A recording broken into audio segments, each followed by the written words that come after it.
friends. Good afternoon, and this is Ankit Khanelwal, your host, joining us from Delhi, India, and we have Mark Lee joining us from Raleigh, North Carolina, and we have Hold on, Jitovi folks. from NC, USA, and welcome to Gamers 10 on IBM TV. How are you doing, Jitovi and Mark?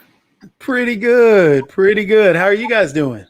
Everybody's All good, doing all well. well. I think So, everyone is ready with their beard shape because Jitovi had a clean shave, and Mark is planning to have a clean shave next week. don't know about we going that far, Jacoby. Nice try, and you keep trying to get me to do that, but Jacoby knows me well enough to know that this is kind of my image and my look and everything. But I did get it trimmed down, so Jacoby's glad to see the trimmed version of the beard as opposed to the totally clean cut version.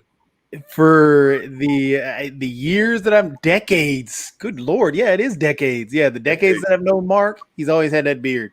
It's just a little grayer now, but yeah, just always had that beard. Really? Because I've seen Mark's photographs without beard, and I was like, he must.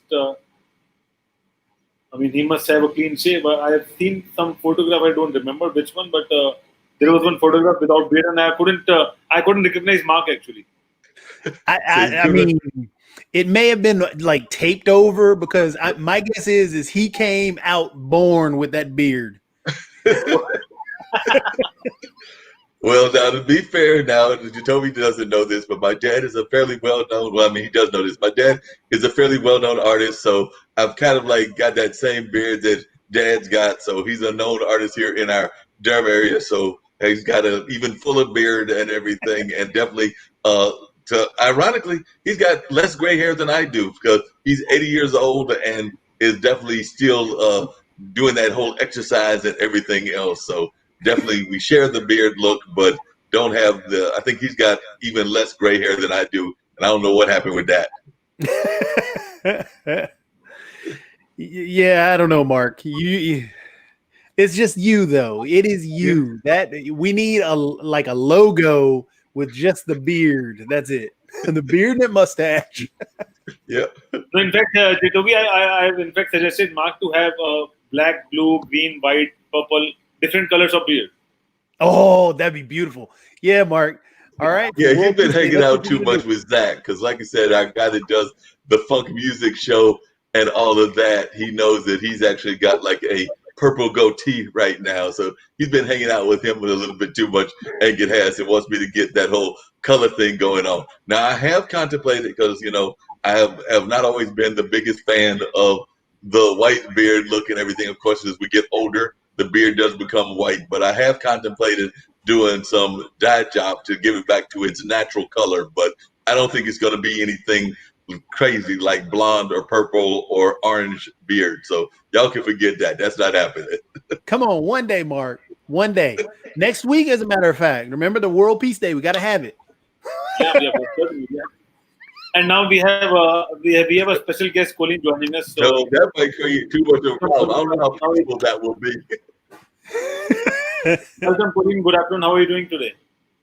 Hey, nice to see y'all. Doing well. So, Colin, would you like to tell something about yourself? What do you do? Where are you from? Yeah, my name is Colin Dwan. I'm owner of a small studio called Prologue Games. We started a few years back. We released an episodic series called Knee Deep. It's a swamp noir adventure, so a murder mystery in a Florida tourist trap. Very much in the style of the Telltale games, dialogue-based and whatnot. So that was released on Steam, on consoles, on VR.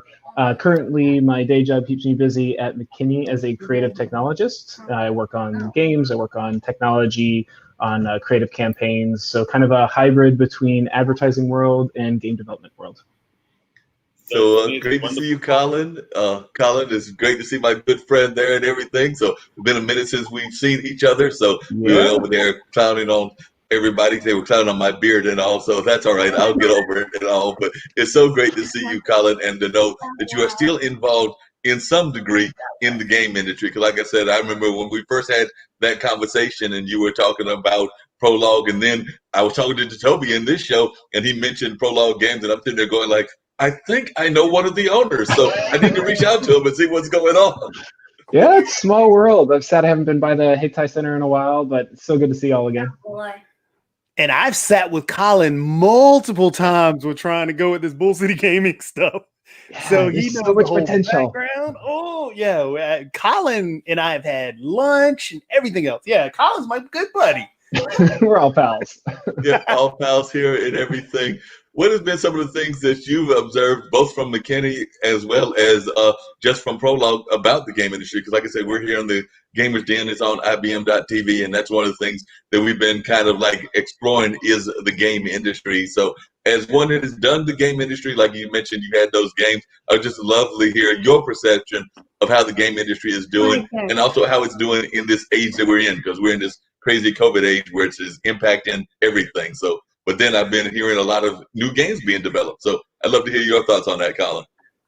Yeah, I mean, I think it's a double-edged sword that game development has been democratized. I think it's wonderful because there's a lot of creative ideas out there. I think it's challenging in that discoverability is becoming more and more difficult. The regular, PC realm with Steam was starting to turn into like the app landscape where there's just so many games, so much content out there that it's hard to get noticed. You can't just make a game and have a good game and people play it because they happen to stumble across it. Nobody stumbles across your game anymore. Like, for example, when we were releasing Knee Deep, when we started the company, if you launched a game, you had a day or so, maybe most of a day when you were on the front page because you were the recently released game. By the time we got our game out, we had like an hour and then we were buried, So that, like, how do you get noticed in a crowded marketplace is really challenging.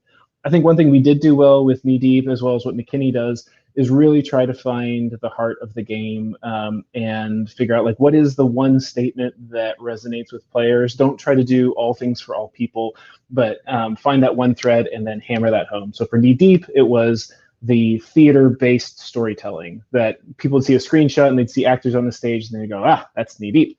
For McKinney, we're doing these educational games, and we're trying not to teach through educational games, which is kind of a funny hybrid.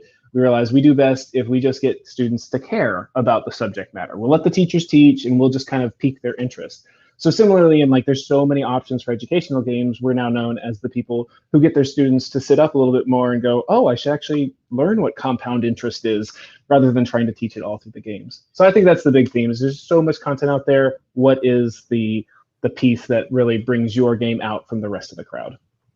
Because one of the things, and I'm sure Jacoby will jump in this as well, but one of the things that we've been finding out just here on this platform is a number of folks are concerned about the educational aspect and things of that nature. So they see the video games, that are more of the shooter games, and I know that my younger brother is a big fan of those kind of games, but they're not thinking that they're educational games. And Jacoby's been doing a great job of educating us to the fact that there are a number of games about education out there and that they can actually use to teach everything from investment to basic math to science to a number of other things. So you were talking about the fact, Colin, that y'all are in that educational realm. So how important has that been, and how much of a growing part of our industry has that been, developing that educational aspect of the video games? I think it's been fantastic. Each time we pick up a new subject matter, we're a little intimidated because we're not teachers and we're not financial experts. Like, so for right now, we're working on a game about insurance, and that seems like really daunting at first. Like, how in the world do you make insurance exciting, and how does it even work? Most of us don't know how our insurance works. But I think it's important because kids do learn through this method, and whether it's a true learning game, games teach you to experiment, to test an idea, to see how it works, to refine that idea and keep iterating on it. So whether you're figuring out the best strategy for your teammates in Fortnite or Battlefield or whatever it is, or whether you're trying to figure out how to balance your money so that you can get through a series of financial challenges, that loop of like internalizing, processing, and testing is fantastic. So that's really what we try to focus on, is give people who don't have information, they don't know how a thing works, give them just enough that they can kind of play around in a safe environment. And if they lose, that's actually okay, because they're going to try again. They're going to want to figure out how to do it better next time. See, and Mark, that is exactly what I've been talking about, because as you noticed that Colin brought up Fortnite and how it does have an educational part to it, but kids are not going to be playing your dedicated, hey, I'm going to, what's that? The ABC all the time and playing the ABC games, because those get boring. They're going to play Fortnite. One of the biggest games out there, which Colin is in your realm with the film noir right now, is Among Us. and there's still a educational aspect to Among Us. But if we can speak on those terms to kids, that's my big push, is if we can speak to those terms or in those game terms to kids, I think we can reach that broader, we can broaden that base on the education side of things.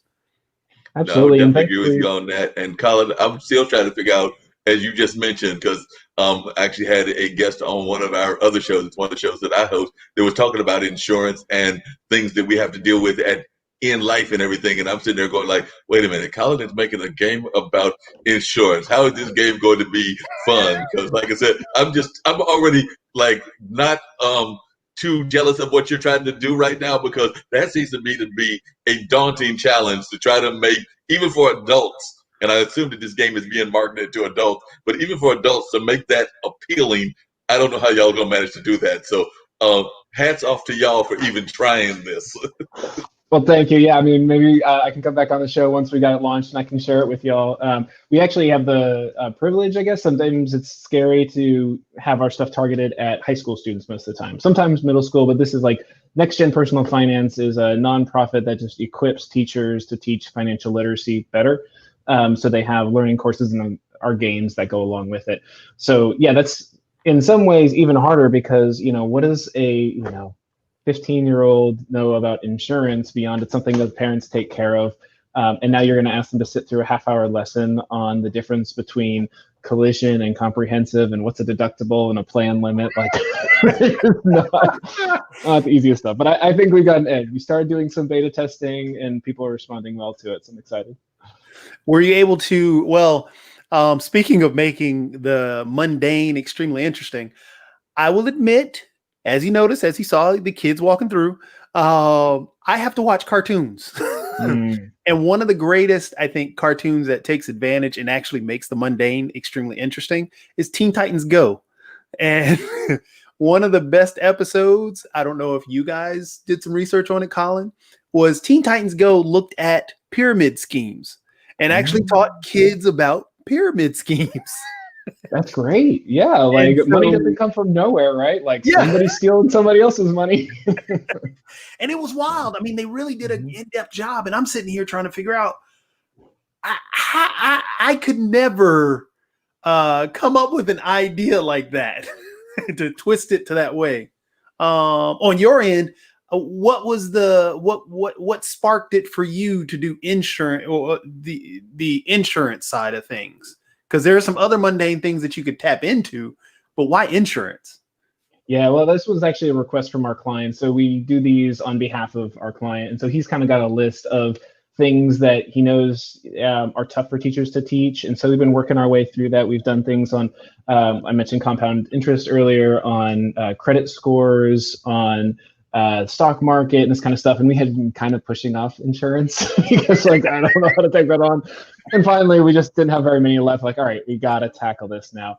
But the patterns that we normally go through are we have a great strategy team that can help do interviews and try to figure out from literature, like what is the common set of understanding from our target audience, in this case, high schoolers, what are some of the challenges of the space, and then how do we find a simple human truth inside of that. So again, the mechanics of exactly how your different limits affect each other and percent reimbursement, like that's kind of secondary. What we're trying to teach in insurance's cases, there's a balance between risk and payout, right? Like people think of insurance like a savings account, but it's really not. You're not just paying $1,000 a month into health insurance so that you can get that back out. If you have an accident that costs $200,000, then they're going to pay out more than you paid in. So trying to help students figure out that balance of, no, don't pay the ultra high premium, but at the same time, you need something because life is crazy, things happen, you can't be prepared for everything. So figure out what that right mechanic is and read the fine print. Don't just buy the first thing that comes across your page. Understand that you might not have a coverage, there's gaps. And so we start gamifying all these things, but all around the core of protection, of understanding, of informed decision making. So that's kind of what we leaned into. You didn't drop in loot boxes, did you? Loot boxes for this one. Yeah, microtransactions in a school environment, it's a little cutting edge. Yeah. That might be a little too cutting edge and everything. Right. So we've got a global audience here. You met Ankit earlier, who's from India, and he's backstage. So hopefully he'll pop in later on. But What got you, Colin, into the gaming industry? Like I said, when I first met you at A-Time, you told me about being involved with Prologue Games and all of that. So definitely, what brought you into the gaming industry, and what advice would you give for others that might think they want to get into the gaming industry? I know Jacoby's also in the gaming industry as well, but what kind of advice would you give to folks that want to break into this business? Well, it's kind of funny because Jacoby mentioned the Fortnite and people getting in that way. Obviously, Fortnite wasn't around when I was a kid, but I got in a similar way with tools that could be edited for a game that I was a fan of. So at the time, it happened to be Marathon, which is like Throwback. So this was Bungie before they were owned by Microsoft. They made like Mac-only games, and they had these little tools that you could start to modify the level and the design. And I wasn't necessarily very good at it, but that just kind of opened my mind for, oh my gosh, I can like make these things. So that got me into programming just abstractly. Went to school for computer science, and it wasn't until my last semester, I think, that there was an elective for game development using Unreal Engine. I'm like, yeah, sure, I'll try that out. That looks fun. And it just reinforced, oh my gosh, I want to do this. But getting a job in gaming can be really tricky. Either the jobs aren't listed well, or they expect everybody like entry-level position, 5 years experience. It's really hard to do. So I just debased myself, and I sent an email to every single person I could find who happened to be in the game industry. I just trolled through the IGDA page and tried to find people and said, I'm a graduate, I will work as an intern, just give me a job. And thankfully one company did. So I got to work for Icarus Studios, which was they were building an MMO back in the day, based out of Cary, as a programmer. And that was my entry. Got to do game engine development. And then it was just a weird course of the company grew from, I think, 20 people when I joined to 120 people within 2 years to launch the game. So there's lots of opportunities that opened up. And obviously not everybody's going to get that same specific opportunity, but I think the theme is find that passion point that you love, and then just keep pursuing it, and don't be afraid to go a non-traditional route. Like, find somebody, email them, find Jacoby and email him. Like, people want to help in the game industry, and they respect passion and drive, and you'll find your niche in that space, and you just keep going. I mean, it's the same thing with Prologue Games. I didn't know that I could actually run a game studio. I just knew I had that kind of impulse to create something. And so I would just talk to friends, and then somebody's like, well, I've got this part-time contract that you could do while you're getting your game studio started. And sure enough, that worked out for the best. And same thing, recruiting people. I would ask a friend, hey, I got this game studio. You want to come work for me? It's an outrageous request. Like, hey, quit your job and go work for an unproven company. But you have to put yourself out there. You have to try, and eventually it'll work out in your favor.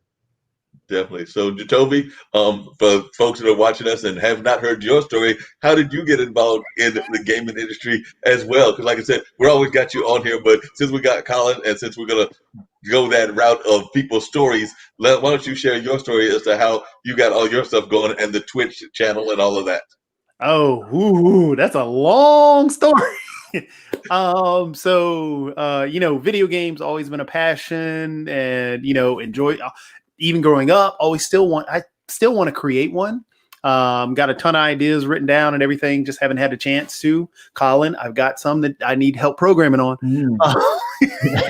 But so then helping out with the local AAA baseball team here, the Durham Bulls. And then when they did renovations on the stadium a few years back, well, roughly about 5 to 10 years back now, I figured we could utilize those renovations and tap into a community that hasn't been reached out to.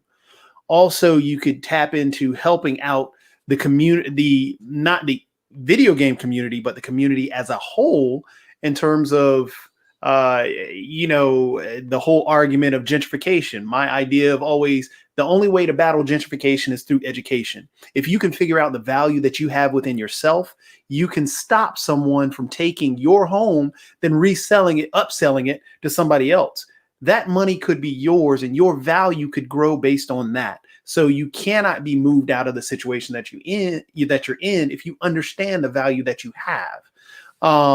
And a lot of people get taken advantage of. So my thought was, okay, well, if we have some type of gaming setup here that people could recognize and be a part of, and have a tutoring system, a tutoring / mentoring system, hey, everything could work out, and the community itself can constantly redevelop itself and not be in a situation where, as we are in today, where a lot of people are out of work. Well, okay, well, I can redefine myself and jump online and, have some type of income based off of something that I'm producing online. So I was like, okay, I've got this giant, grandiose idea. I'm gonna start putting it together. So 10 years ago, started, investing time and doing research, and then finally, even sat with Colin a bunch of times. Then finally put on an event at the Durham Bowl Stadium, which was one of the first esports events to happen at a baseball stadium. So I was able to put that on. Then wanted to continue it. So I kept pushing.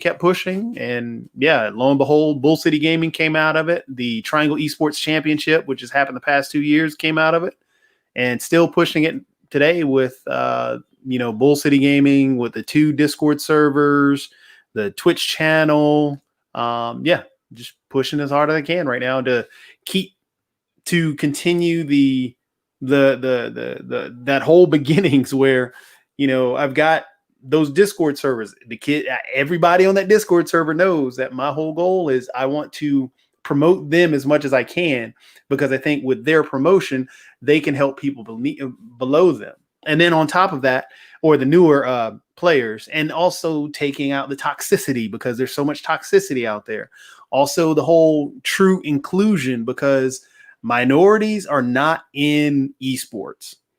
They are at a level that is lower than black individuals in baseball. And the percentage there. So you have a lower percentage in major esports. So that whole inclusion. Same thing with women. Women are attacked constantly in esports and in the video game industry, especially online. And it's horrible. So because I have a daughter, one of the biggest things I wanted to do is actually help fight that toxicity to make it okay for her, so she's not being attacked online. So all these things are all part of the idea, and I'm still pushing through it. But yeah. All right. And Colin, who has been your response to that and everything? Because I've actually had the pleasure yesterday on one of our other shows of having Sean Dina on. Sean Dina, I knew was a musician, but he is also involved at Red Hat. So he was also talking about what's going on with minorities and women in the tech world and things of that nature. So I was just wondering if you could share some of what you have seen as one that is in the industry working for McClellan and all of that. But I'd love to hear some of your thoughts on what Jacoby was just talking about. Yeah, I mean, I absolutely echo what Jacoby is saying. I think it's challenging that, I think a lot of people in the game industry are not intentionally self-selecting, but it's the unaware biases that are just really hard to overcome. So they require being called out and being intentional in searching, because, like when I was starting my game company, I feel like I did an okay job, but even I went with the people I knew, most of whom were white guys. And then, as we expanded, I definitely made, important decision to take longer to recruit, to try to search out, to go to places that have more potential for, Black and brown folks to be in the mix. And so we were able to give, young Black woman her first job in the game industry and promote her through the company. And I think that was those are important things to invest in. Similarly, when we have internships, we take extra long to not just pick the first obvious candidate, because, there is already a reinforcing pool of, young white dudes. It's okay, yes, you're good, but you don't add the same thing that somebody with a different perspective would add to our company. We want those extra voices. We need them, because otherwise we just continue to blind ourselves to our own reality and nothing else. I think McKinney, like a lot of other advertising companies, as it's been exposed, has an imbalance in both gender and racial diversity, but they've done a good job owning that. They've put forward a analytic study that they published on their website showing the exact ratio in every position and every level of management. They've opened up a hunt for a head of diversity and inclusion that's going to be an executive level position. And so there are steps that they're trying to do to promote increase diversity. But it is something that requires everybody, even if they're not intentionally, pushing away somebody who doesn't look like them. You have to say, I need to work harder to make this right. Otherwise, it's not going to fix itself. Sounds like they've got a new job for you, Jacoby. So I've heard that they've got a job, and it sounds like Jacoby could be the perfect candidate. So are you ready for Throw that your job? hat in the ring, man. I'll put in a good word for you. All right. But as we change the comments and everything, Colin, just really quickly and everything, what have been some of the games that you have really admired and everything? Because I know that as you have observed what's going on in the game, of course, the games that you created, you're a fan of, but what are some of the other games that you've watched out there that you're really big fans of? Sorry, I dropped out for a second. I heard, what are some of the other games that are coming out? Question? Yeah, that you're big fans of. So some of the games that you actually enjoy and are big fans of. They don't have to be necessarily from your company, but just in general.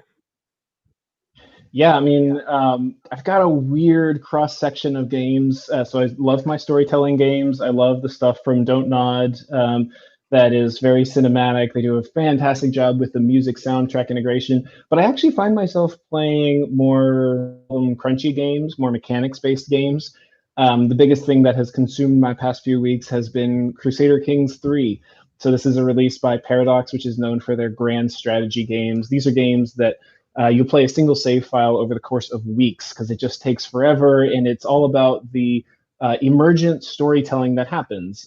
So Crusader Kings is like a medieval strategy game, but it's with Game of Thrones flavoring on top of it. It's all about your family and your advisors and the intrigue and the murders and the affairs and the incest and all sorts of just like crazy stuff of like a medieval kingdom management. And like for some reason that little AI sandbox, like watching an ant farm go, like that just lights my brain up. I also love the racing games as they come out. So I've gotten back into Forza and being able to play those online multiplayer racing games and kind of be right on the edge of esports, engagement. I feel like it's fantastic. So those are kind of the genres that I steep in the most, I think. Did you play? Yeah, Jacoby showed us a game last week. There was a racing game as well, and I forgot the name of that game, but it involved kind of like racing and sports. So it was like a mix of race cars and other things. So Jacoby, what was that game you showed us last week? I was really fascinated by it and was ready. I think we were ready to have a cricket version of it. No. That's Rocket League. No. Oh. What I'm curious about, Colin, did you try Trackmania? I have not tried Trackmania. Is that the one where you build your own tracks? Yeah, you can build your own tracks in there. Mm-hmm. But the best part about it is that when you race, it's kind of a battle royale-esque version of racing. So you're not actually racing against players that are on the screen with you. What you're doing is it's giving you the ghosts of everybody racing against you. So you can't bump into anybody, but you're just racing around the track. And it's addictive, especially since you like Forza. Try Trackmania. It's a lot of fun. Uh-oh. Colin's frozen.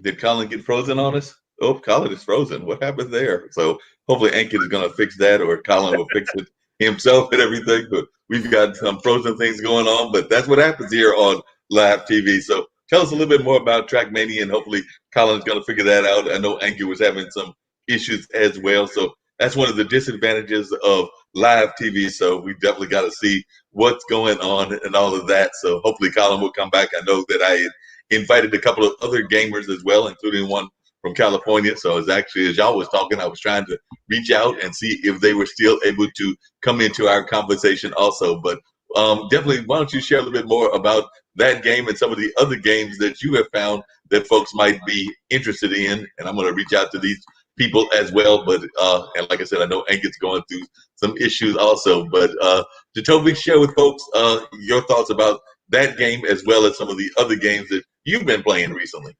So I've got I'm not sure if Ankin can bring it up, but I've got the PC all set up for him. If he wants to bring it up, I can show off some games here. Oh, look at there. I like the funky screen. All right.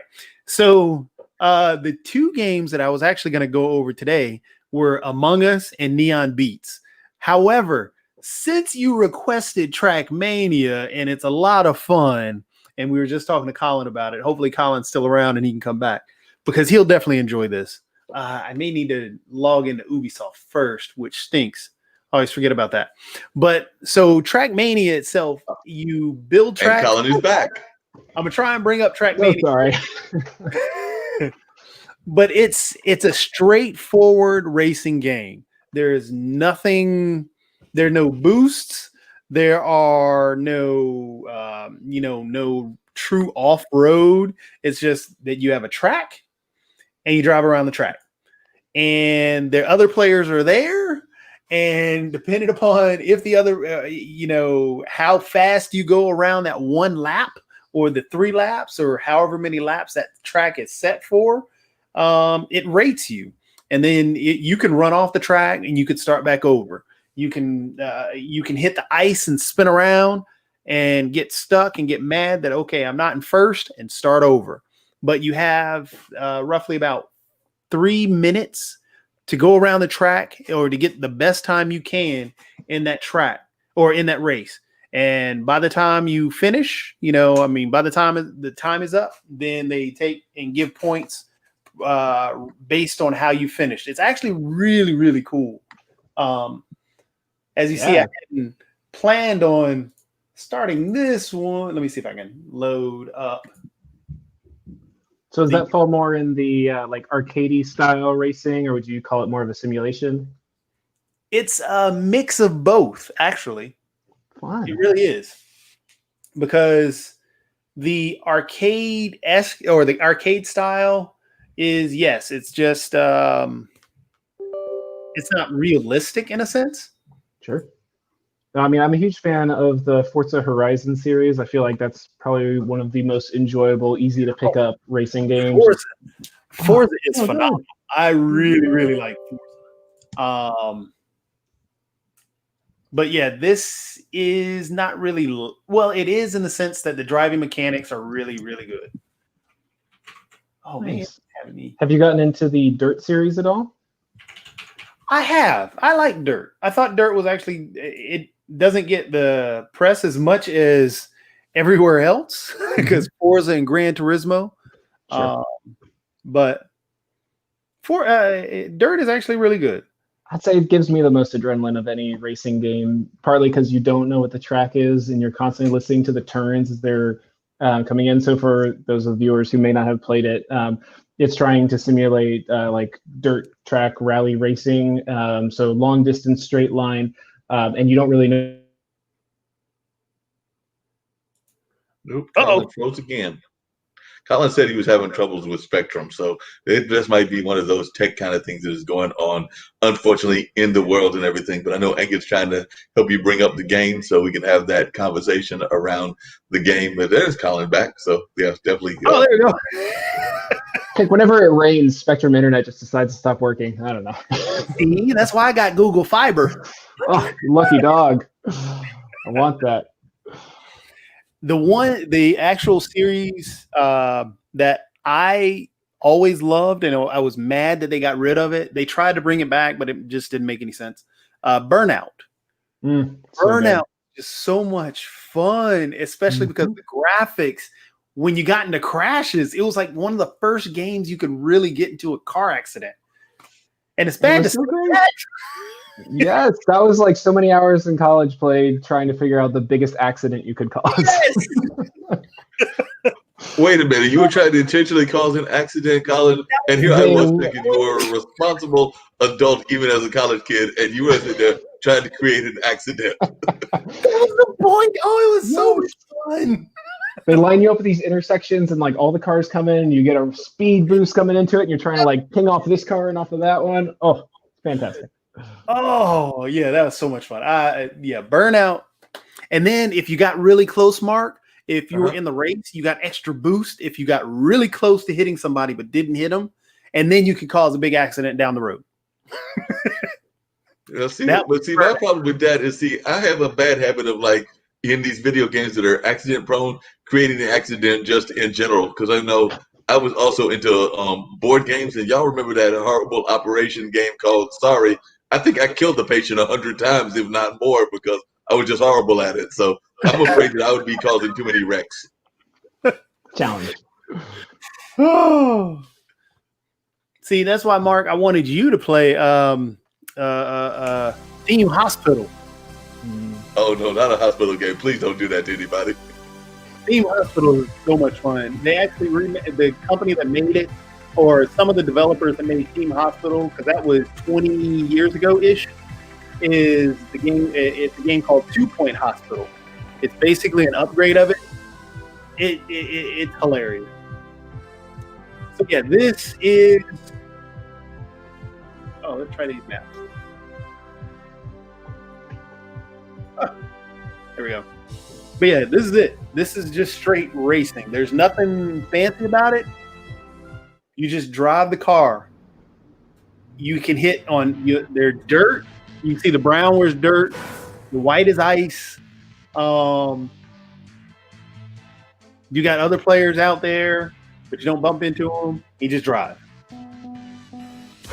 So is there any possibility that you could actually learn how to drive a real race car in this game, or is this game not going to be like a simulation game where you could actually learn the skill? So I'm thinking that this is not going to actually help you compete with Mario Andretti or whoever is popular in this day and age. So I'm thinking this game is not going to help you in that regards, Jatobi.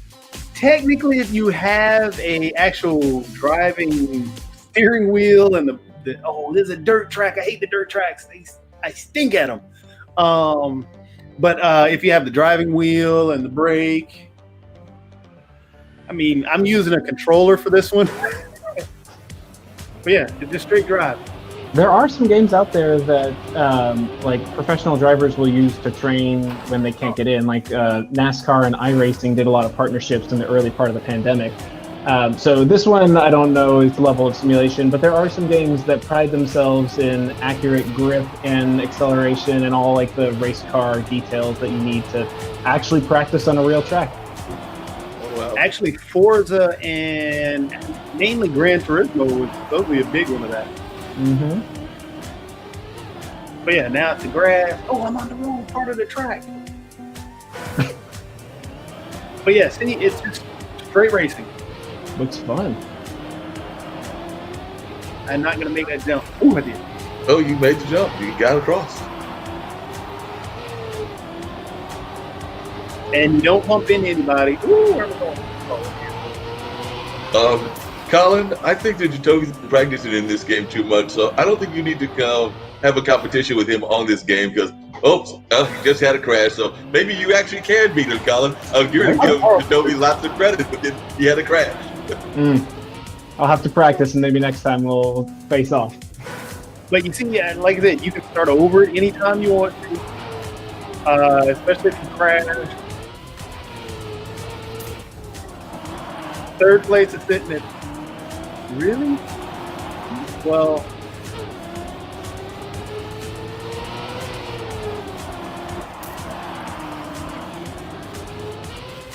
I cannot make that jump. You are having a hard time with that jump, so it does not seem to like you, Jatobi. So what's up with that? I thought you had practiced. Oh no, they give you random tracks. So you don't have the same track every time unless you select that track.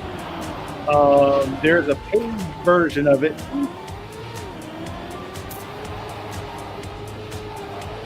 In the paid version, I think you can do some extra stuff.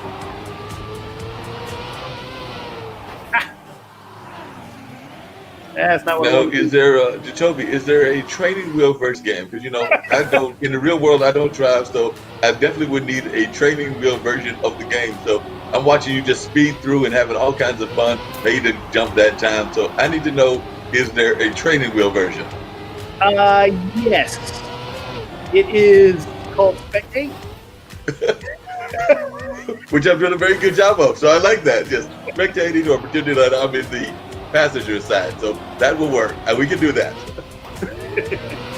But yeah, like I said, this game is a lot of fun because the various tracks they have, and I cannot make that turn. That's what's killing me.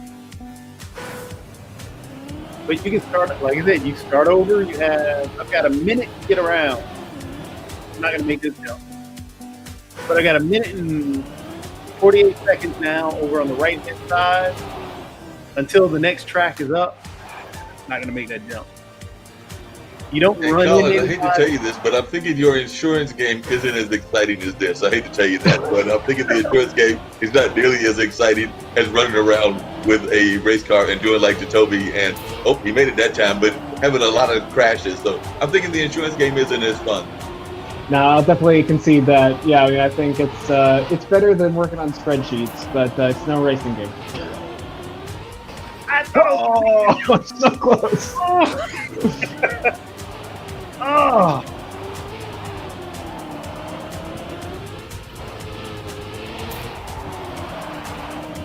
You got to figure out, because with no boost, it's all about coming around this corner. Hey, I just came up with another idea, so I'm gonna turn it over to Colin. But I just came up with another idea. Jacoby, we gave you the title of that new job in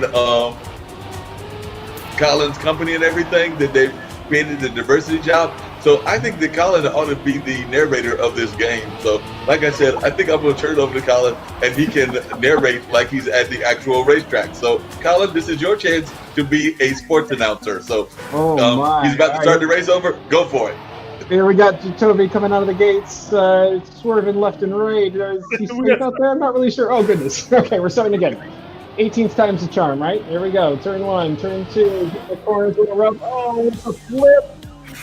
Okay, 7 seconds before this one's done. I don't think he's going to make it, folks. Oh, A for effort. but it was that one jump. I could never get around that one jump. It is rough. Hey, but Colin, I think you've got a new career. I'm gonna have to. Me and Jacoby are gonna have to reach out to our friends at our ABC and CBS affiliates. Because what do you think, Jacoby? I mean, you've done baseball commentating. I thought he did a good job. So I think there could be a new career for him as an announcer at a racetrack. So what are your thoughts, Colin? What are your thoughts, I'll Jacoby? do color commentary. It's good. See, this one looks a little easier though. Mm. Have to have that one jump. Yeah, stay on the pavement. Get more traction. Yeah, on asphalt, this should work.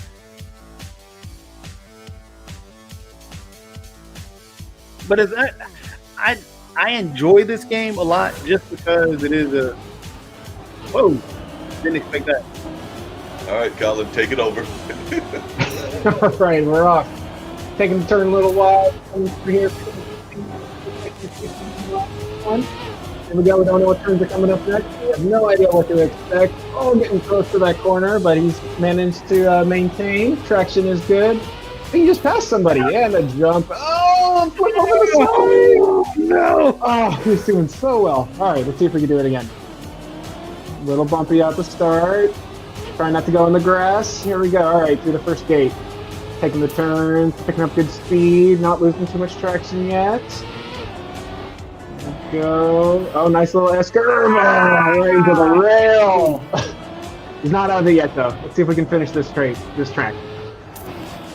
Oof. Ping pong, right? This is why he bowls with the rails on. Oh, yeah, okay. You made it past the last crash. We're going a little further this time. Whew, that was a big turn. Coming around.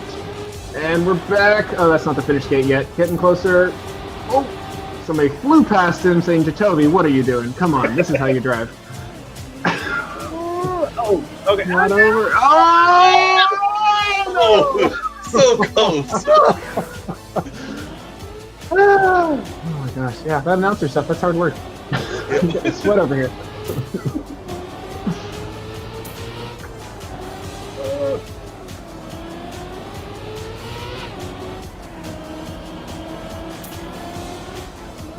Great. Now, Jacoby, you're saying this is a free game for folks to download?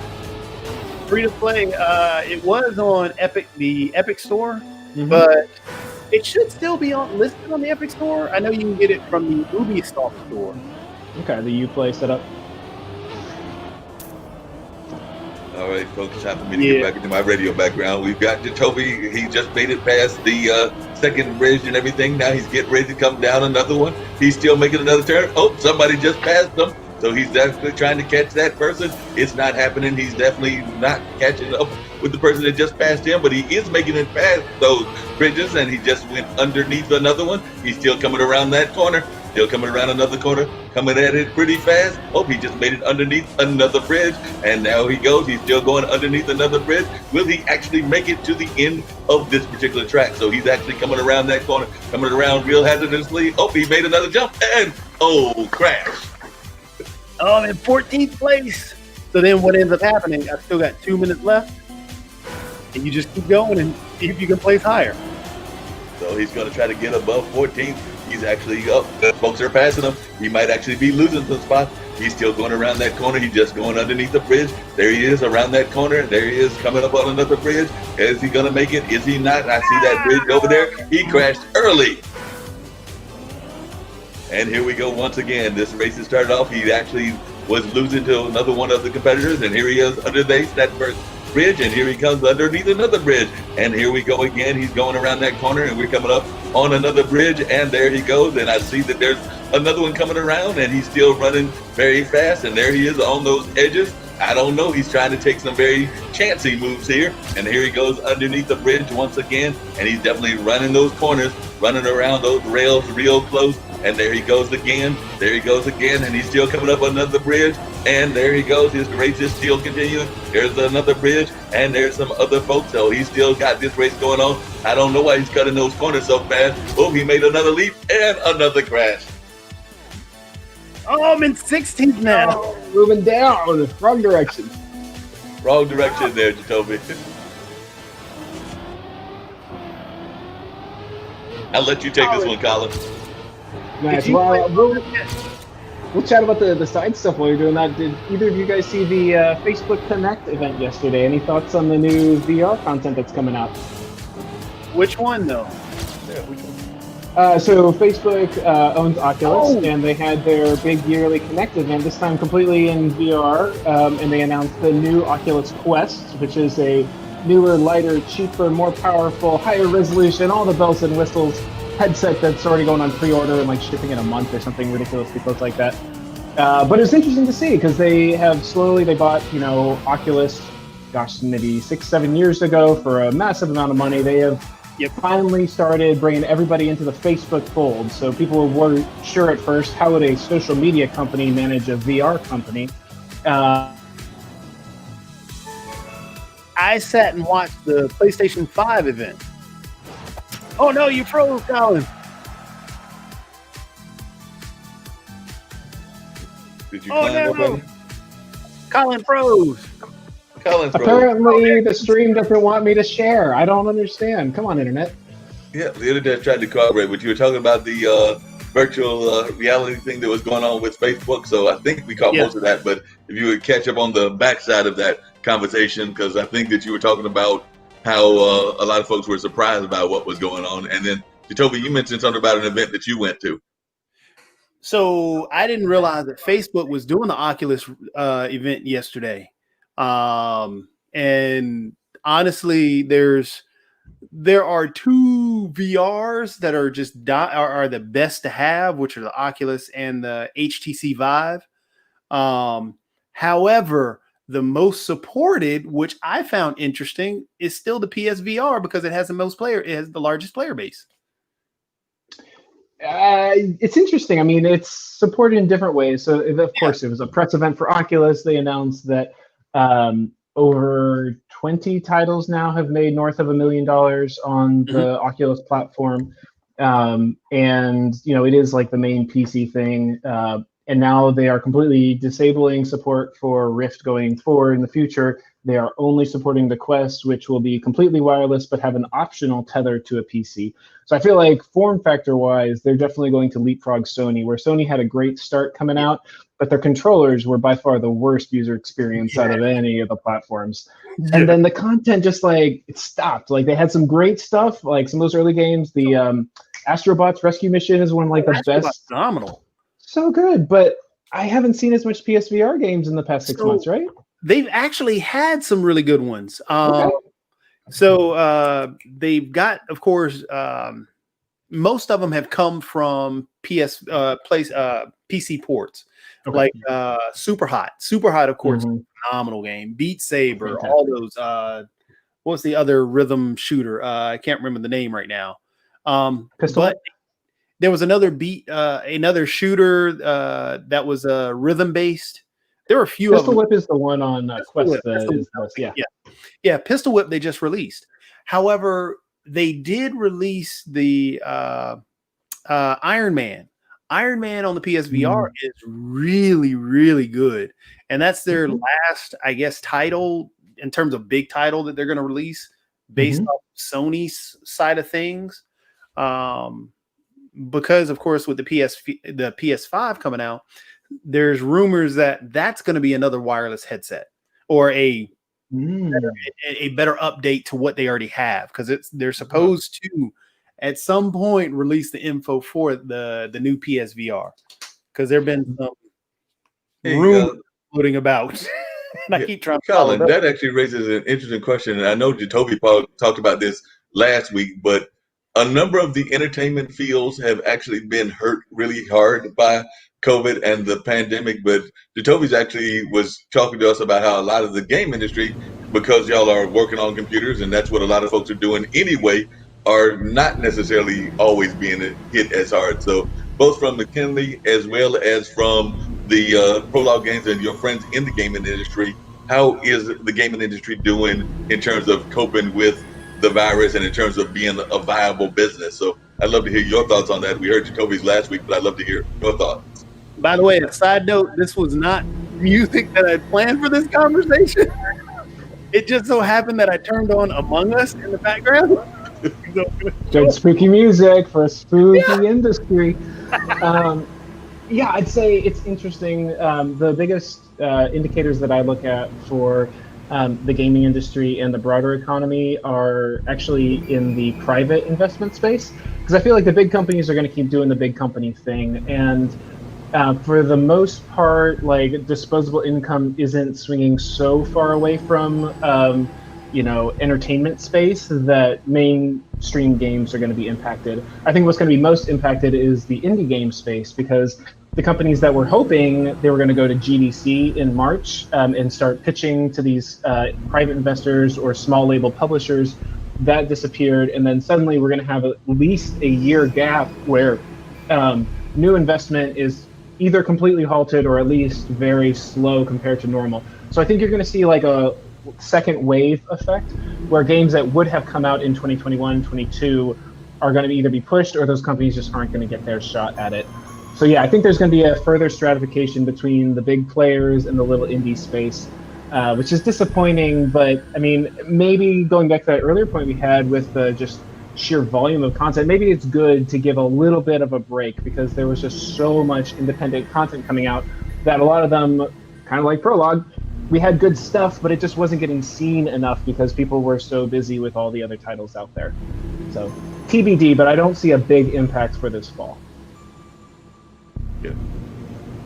You want to share your thoughts on that, Jacoby? I remember you shared some last week, but if you want to kind of piggyback on what Colin was saying.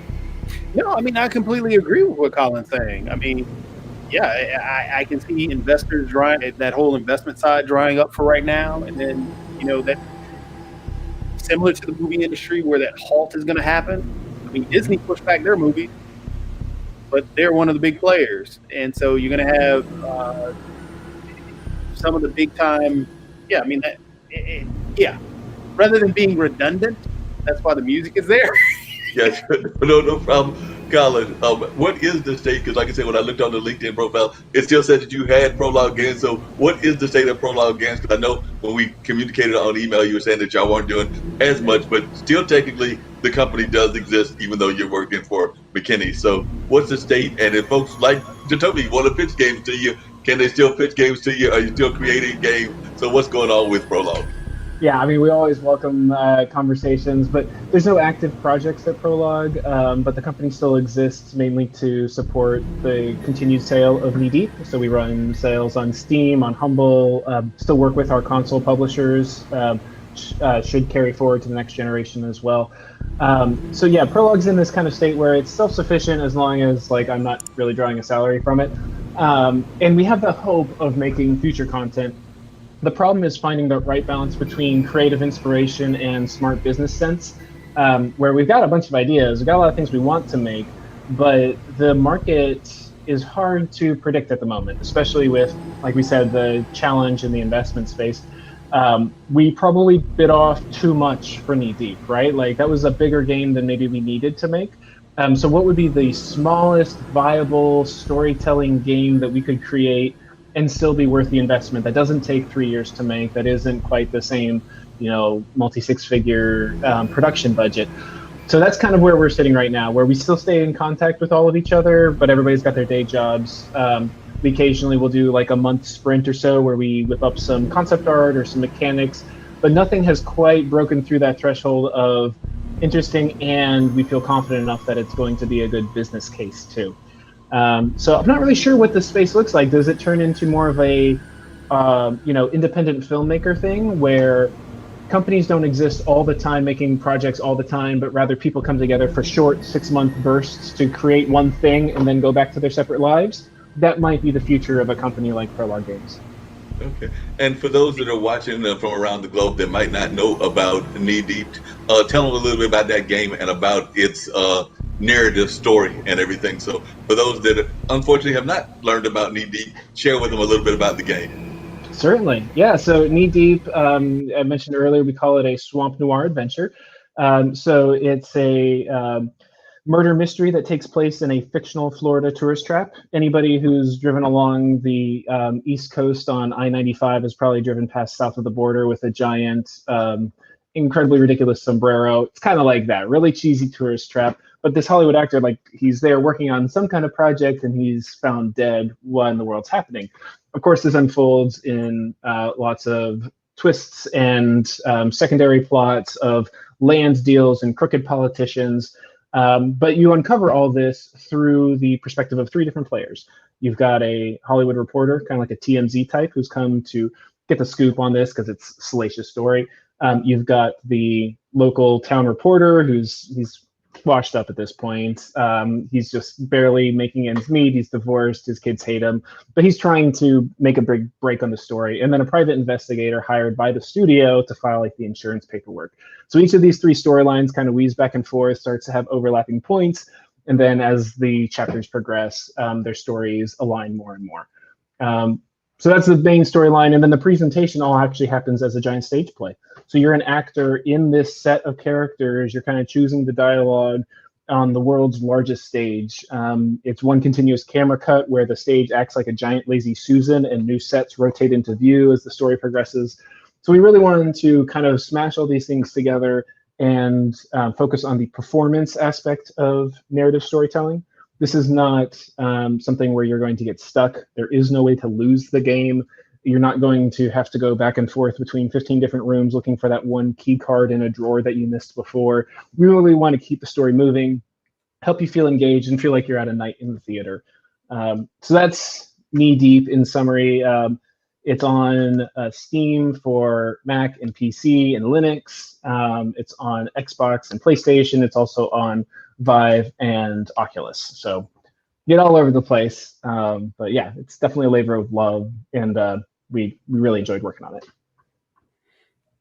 Oh, well, actually, one of our main listeners was just making a comment. So J.H. Kim was watching and saying that all these Knee Deep and mystery games remind me of enjoying the board game Clue. And I was actually having that same thought, that it did kind of remind me of Clue with friends. So definitely was praising you for that. And they actually are watching us from the California area. So they're over there in California and things of that nature. They also had an earlier question, and I think Hank is going to have to bring that question back up because I saw it flashed across the screen, but it was something about the ethics of games and things of that nature. So that's what the question was. Would you please consider discussing electronic arts and other ethics, art, balance, and FBS and marketing and demographics? So they are always concerned about that. I know Jacoby has brought it up on a couple of conversations, and particularly how it deals with the youth. So I think that since J.H. Kim is a big time fan of IBM TV and would like to hear your point of view, because I've already heard mine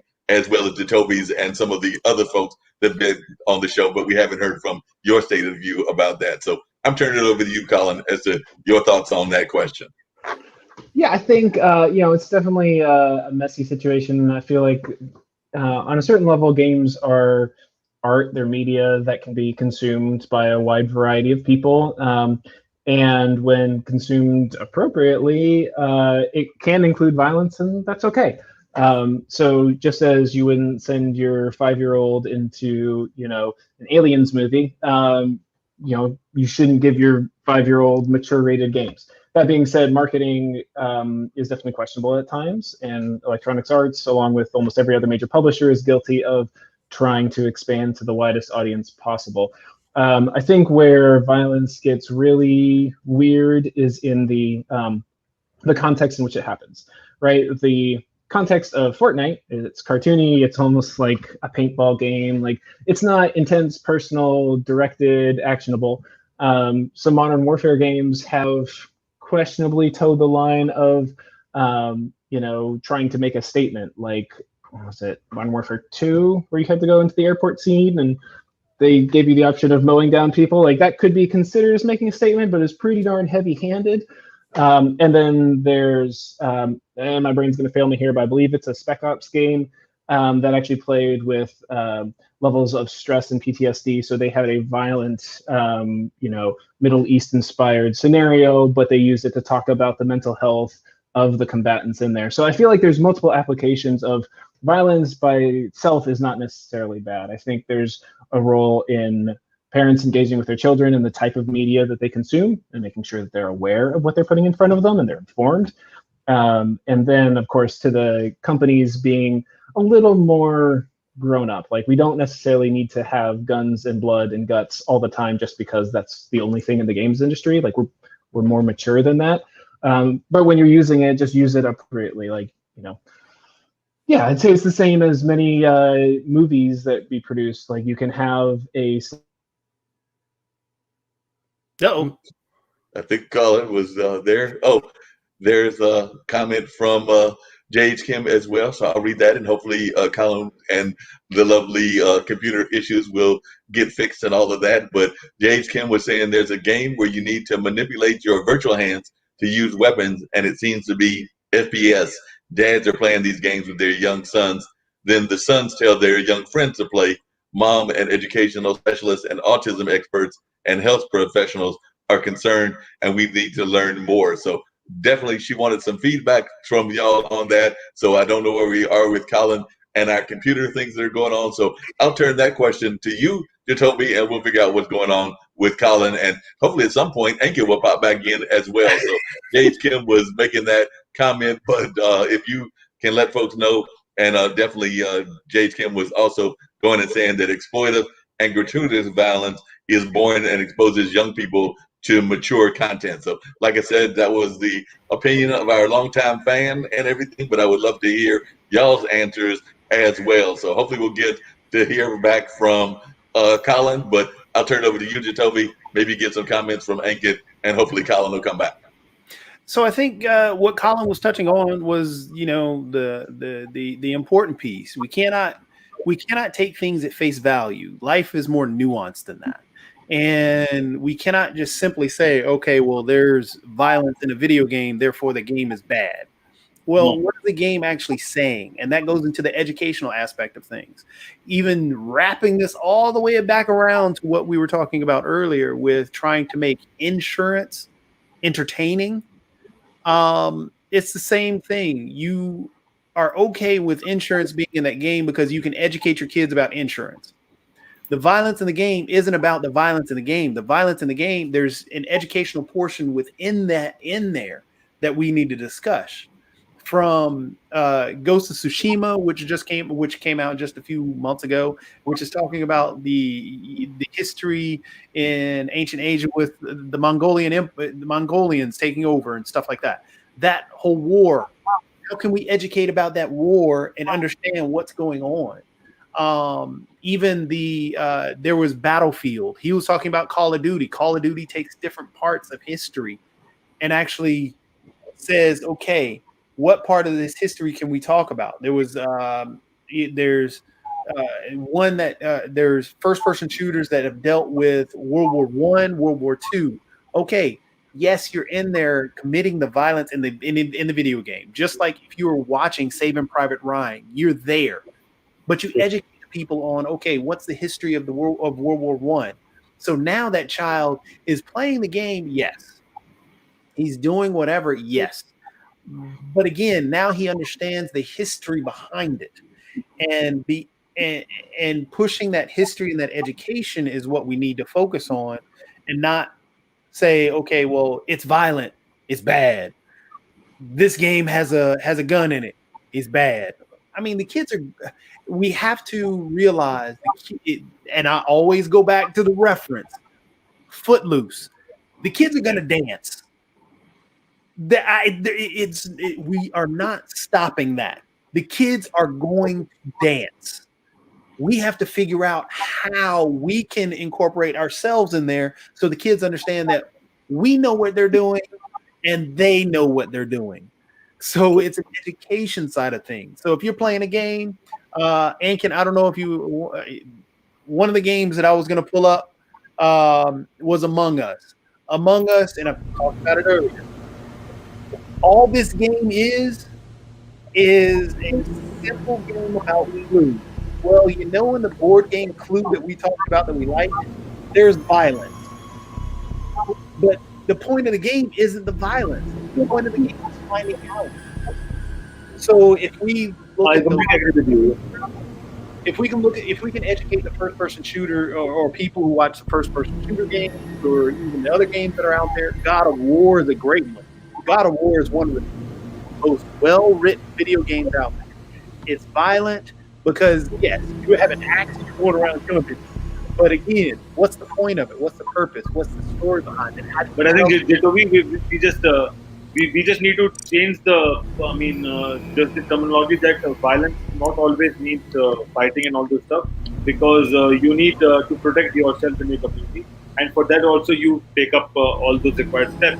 And if people started playing games, they also get into the army and all this stuff because they understand what kind of protection all this stuff have been required, and the perception is to I would work for the army and I would want to be a part of the army in future. And that also we can taught to kids when they're when they're in their early age, because see, violence is like when you start killing people on the road and stuff like that, and which is against the law. But if you're protecting your borders, if you're protecting your community and people at some point of time, because you know that when you talk about all those violent games, on the other side those games are like they are superheroes because people look after them, and we have thousands of movies around the world talking about border protection, all those stuff, and then there are superheroes who are army professionals. So I think we can just change the terminology and start making more games about army. What do you think about that? So I mean, for example, any game can turn into, hey, look, we're talking about a major issue that we need to focus on, border protection to whatever. Any game can be focused on that, but it's just many parents, many adults don't know how to approach that because they see a game and don't understand what the game is. My thing is educate on the game, or get educated on the game so you can talk about, okay, how this relates to. I mean, there's an art eagle right behind me. I can talk about how that art eagle can relate to border protection and education. The same way I could talk about, hey, this game here is it may have violence in it, but what is that? What is the education side of things? We have to talk. The more we sit there and go back and forth, well, it's violent. Well, kids are going to play it. I mean, I mean, that's all it is. Yeah. Because I mean, those are the games. I can't tell a kid that likes rap music to love classical music. It's not going to happen. The kids are going to like what they like. So we have to understand rap music. How do we talk about that? I'll tell you a story. Basically, I'll tell you a story. Whenever a person wants to do a shooting game in terms of a sport, they wanted to take a sport. We don't have equipment. We don't know where to go, and there is no shooting ranges and all this stuff. So people practice it on iPad, and then they prepare for Olympics as well. Because see, they understand a lot of permutation combination about the game using those gaming console and all this stuff, and then they go out to the range whenever they get time, and then they practice there, and then they participate in Olympics. Because we have a lot of stories in India like that. I mean, because of lack of shooting ranges and all this stuff, and there is also, if you believe it's a shooting game, but it's an Olympic game as well. So we are not promoting violence. It's just that we want to, make sure that we are equipped with all those skills, and we can utilize in much more way. That's what the big thing is we have to promote education. Violence is life. Violence is in our lives, regardless how we want to ignore it and say that we want everything to be we want that utopian society. Everybody does. There's no argument against it. The problem is we have to live in the reality. There's no such thing as a utopian society because reality is there. And we have to deal with, I would never like for anything to be on fire. Yet right now over in California, there are fires. How do I deal with that? Yeah. I would never like anything to deal with, any racism, bigotry and everything. But it's there. How are we going to deal with it and push it to the outskirts of our society? It's always going to be a part of our lives. It sucks, but that's our reality. We want that utopian society. And it's the same thing in gaming. Gaming the same thing with the number one movies going across the industry are the Marvel movies. They have 5 of the number one grossing movies. Disney has those right now. Every single one has violence in there. There's not one single movie that has reached even the $1 billion mark that doesn't have any violence. So to ignore the fact that violence is in our faces every single day, and if we run from it, it's only going to continue to be there. If we just say, hey, we can just turn everything to happy and all that, it's not going to happen. I cannot tell a kid who loves Mary J. Blige and R&B to love and enjoy some John Coltrane if you don't like John Coltrane. It's not going to happen. I can't tell a kid who loves all the Marvel movies to turn around and watch and love Parasite. It's not going to happen. It's not going to happen.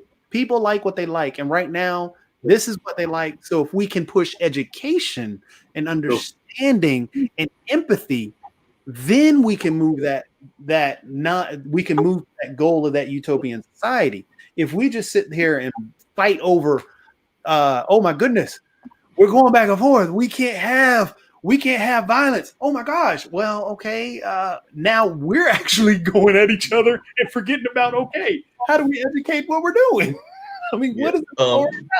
Yeah, I hear your point and everything. I just want to welcome our other guests and everything because we actually invited a couple of folks from the gaming industry to join our conversation. By the way, Jatovy Collin actually was having problems with his internet, so he's actually texted me on LinkedIn to say that he was glad to enjoy our conversation and he hopes to pop back in a future episode. But we were glad to have Collin on. But now we've got Peter, who, if I remember correctly, is out of the California area, if I remember correctly.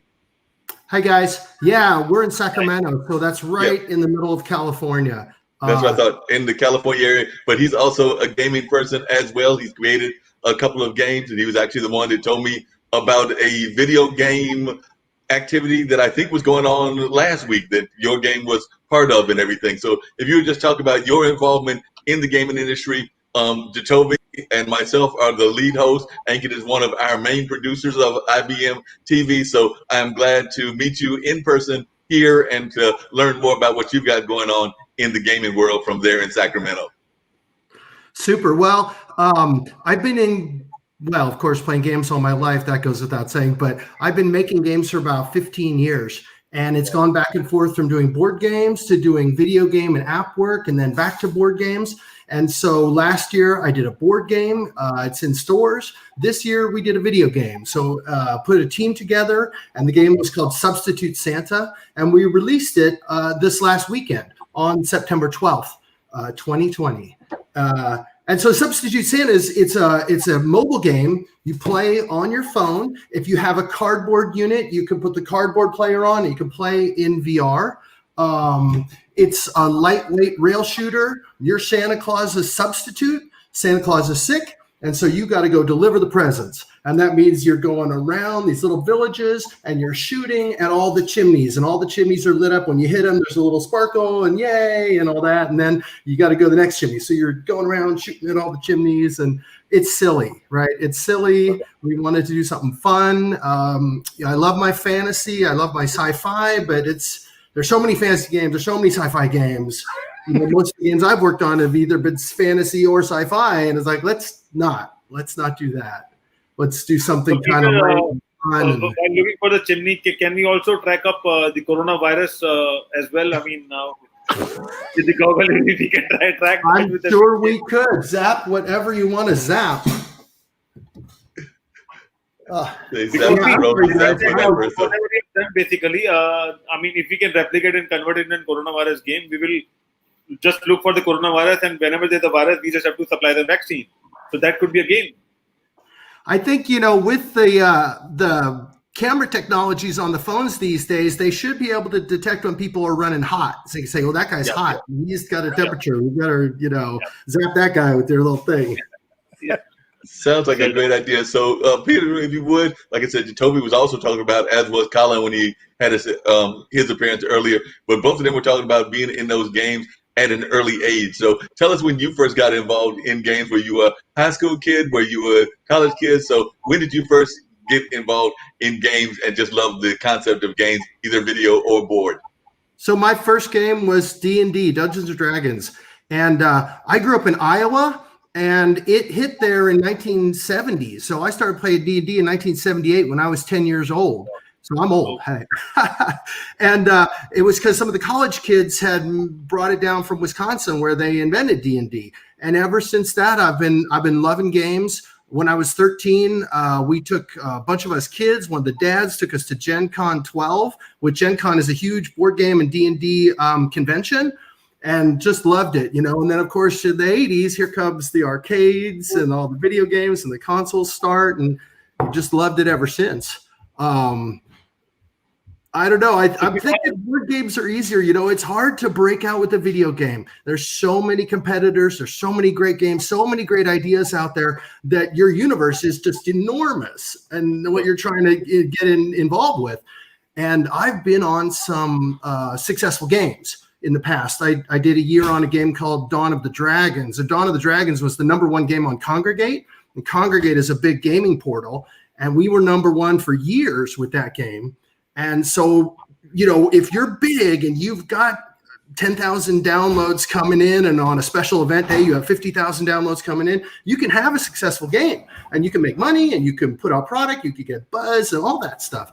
But it's hard to get to that plateau where it's actually in the money-making world and all that. So, but I make them because I love them, and I can't help it. I just got to keep going. That's what I want to do. That's what I do with my free time. I just noticed something of a commonality between you game makers, because I've got Jacoby, my good friend here in Durham, North Carolina, and I've got you over there in Sacramento. Jacoby often has his kid walk by, and I saw that you had a child walk by as well. So I'm beginning to think that it might be that you need to have a parenting thing going in order to create games, because y'all have that in common. So I just wanted to know your thoughts about that, whether they help inspire you, because I just noticed a child walk by. Jacoby? Well, for me, yeah, you see the art easel in the background. My daughter did that. That's on the ground right there. There's a computer, but there's paint all over this computer. So yeah. So I've got my daughter who's 10 and my son who's 7. So inspiration for trying to push this gaming thing. Yeah. And what about you, Peter? I did see somebody walk by that was of a younger spectrum. So definitely, how do they do in terms of inspiring you? They, sometimes your adult friends are like, it's time to grow up. Okay. Forget this game.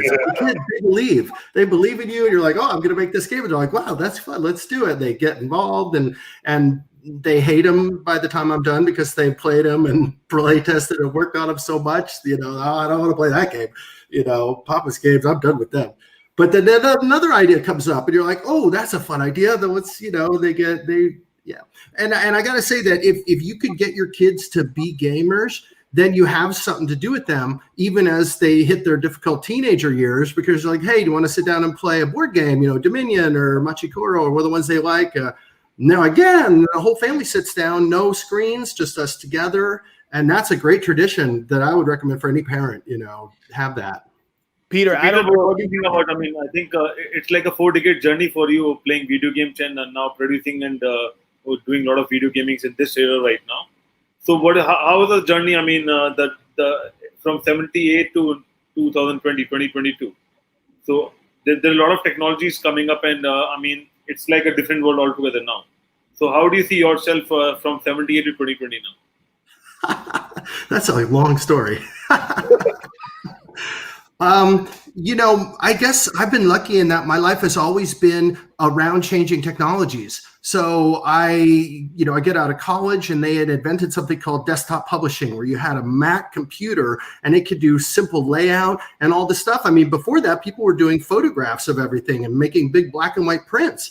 And all of a sudden, here comes the Macintosh with desktop publishing. And I jumped on that and was making art, which is my background is art. I have an art degree. And was off from there. And then in the 90s, they invented the CD-ROMs, where you could give someone a CD and they put it in their computer, and then you could have an interactive experience. So we did that. And then that got exploded by the web. And the web came along like, oh, this is really neat. Now we could just go straight into their computers. And did the web until the dot bomb in 99. And then I got my first game job in 2004. So that was with a board game company, Table Star Games. And we had a dozen staff and we made a bunch of games, and that ran for 3-4 years. And eventually that closed, and I decided to buy that company. We had all these great games. We have hundreds of unfinished games and properties that are sitting there, IP. And so I decided to buy it and keep going. And life goes on, you have to do other stuff, but it's been a complicated journey, and Table Star, because it's my personal game company, could do whatever I want. So it's like, oh, let's make this thing now, and then okay, that's what we're doing. And so I put together ad hoc teams. There's no employees. I've got a bunch of people I know that are from the years that are good at this and that, and you say, oh, I really would like you to help me with this thing, and often they're sitting there at their boring job, and they're like, yeah, that sounds great. I'll help you do a video for your game or whatever, you know. So how do you market about the parallel between video and board games? Because like I said, you've done both. You've done both board and video games. So I'd love to hear you talking about the parallel between those. Because like I said, a lot of times in Gamers Jam, we're talking about the video game industry, but I'm a big fan of board games and also some of the computer word games like Words with Friends and stuff. But I'd love to hear you talk about the parallel. Well, you know, the both of them, I think, there's a lot of idea that like, oh, you can't do that, or that's not going to work. And my experience is that whatever you dream of, you probably can do it. And that doesn't matter if it's a board game or a video game, because one way or another, you could shoehorn it into that platform. And if it's a cool idea, then it'll fly, and that'll be something fun and successful as a game. I don't know if it'll be successful making money, but it'll be a successful game because you took something and I got to say that I feel like maybe it's because I'm older and have more perspective that there's nothing really that you can't accomplish, especially in video games. It's such a free-form environment to work in.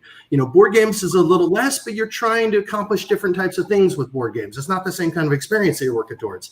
So, but I feel like in both the media, it's more important just to have some really fresh, fun thing you want to do, and then see if you can make it happen.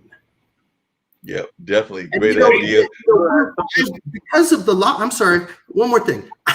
Because of the lockdown, I've gone on to Board Game Arena and some of the board game online places, and I've been playing board games online. I find I actually am playing more sessions per week because I'm playing online with all these people than I was when I get together with my gaming buddies twice a month or 3 times a month. We play 3 or 4 games. That's a dozen games. But now I can play a dozen games in a week, no problem. And we're talking, bigger games too.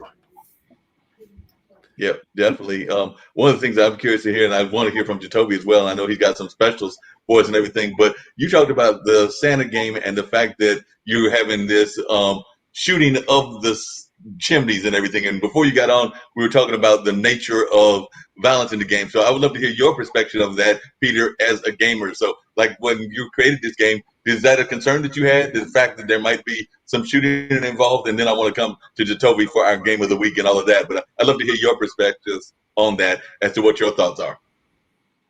That's interesting because it is shooting, and shooting can denote violence, but in this case, it doesn't at all. And we did that on purpose. We had other ideas that were more violent, like there were little gnome elves, Tomten, that were defending the chimneys. You had to shoot them with coal and like knock them off so you could deliver the presents. And we decided to get rid of all that. You're not really shooting, you're delivering presents. And it's a shooter mechanic, but it doesn't have anything to do with shooting at all. And it's a very positive experience. And I guess that says to me that you can have a shooter be totally cool for kids, because this game is perfect for kids. And yeah, shooter's good. It just depends on what's on the other end and what you're delivering. Appreciate it. Jacoby, I will turn it over to you. I'm seeing that you're giggling at Peter and his remark about that and the Santa Claus and all of that, but I definitely want to hear your thoughts as to our game of the week and some of your other thoughts about some of Peter's comments. No, I mean, Peter's right, though, but the funny thing is when you say shooting is good, it's just it's the same thing when you try and describe like Fortnite. Fortnite is another one that deals with building and all the other stuff. It's a good shooter for kids. But that's a different story, that one. But yeah, it's just weird to say that when you're trying to describe. It's tough because of the explanation of the game. But yes, I think Peter's spot on about what he's saying is that, yeah, I mean, the description of what he's using, the mechanics that he's using to distribute the packages is perfect setup. It's not really violent. It's a very positive game. Yeah, it's game I'd recommend big time. But yeah, so, but yeah, it's just always hard to describe that. I mean, how do you, it's something to, it's one of those tough things to get around, especially in our society today. But yeah. Peter, on the other end, how do you market your games? I mean, when you produce a lot of games, how do you market those games? Because, I mean, if you talk about gaming industry right now, it's a global world. I mean, you have a big world open up. So do you market in certain countries, or, I mean, how do you take it forward? Well, I have really liked doing in-person marketing, and that means going to shows and meeting with people and showing them the games, whether they're video games and you're at an indie show or at a board game convention somewhere. I really like that. And that was an easy way to do it, because you could just go and start talking to people and say, hey, take a look at my game. I'd like to talk to you. Oh, you're with Xbox. Great. Here, take a look at my game.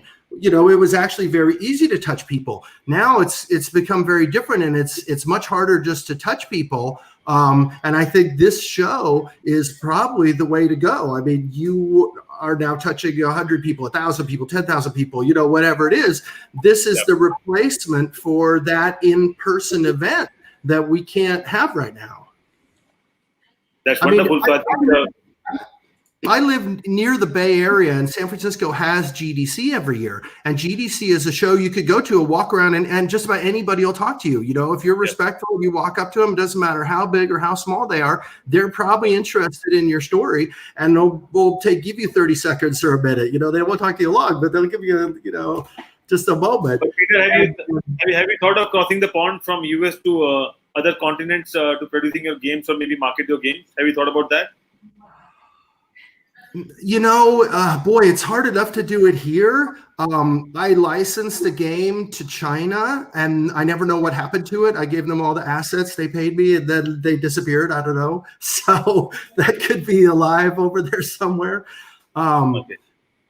I feel like the world is pretty interconnected, and when something big happens, we find out about it no matter where we are, because we're all looking at our different social media feeds, and anything good gets picked up. And so in some ways, we're all global all the time. right? But well, actually, you'd be glad to know that Ankit is representing IBM TV, but he's also representing the continent of India, where there are like 1.6, or is it 1.3? It's 1.6, right? So I'm representing India. It's not a continent; it's a country. If you talk about Country, right. continent Asia, we have around 3 billion people. So don't talk about the continent, right? Right.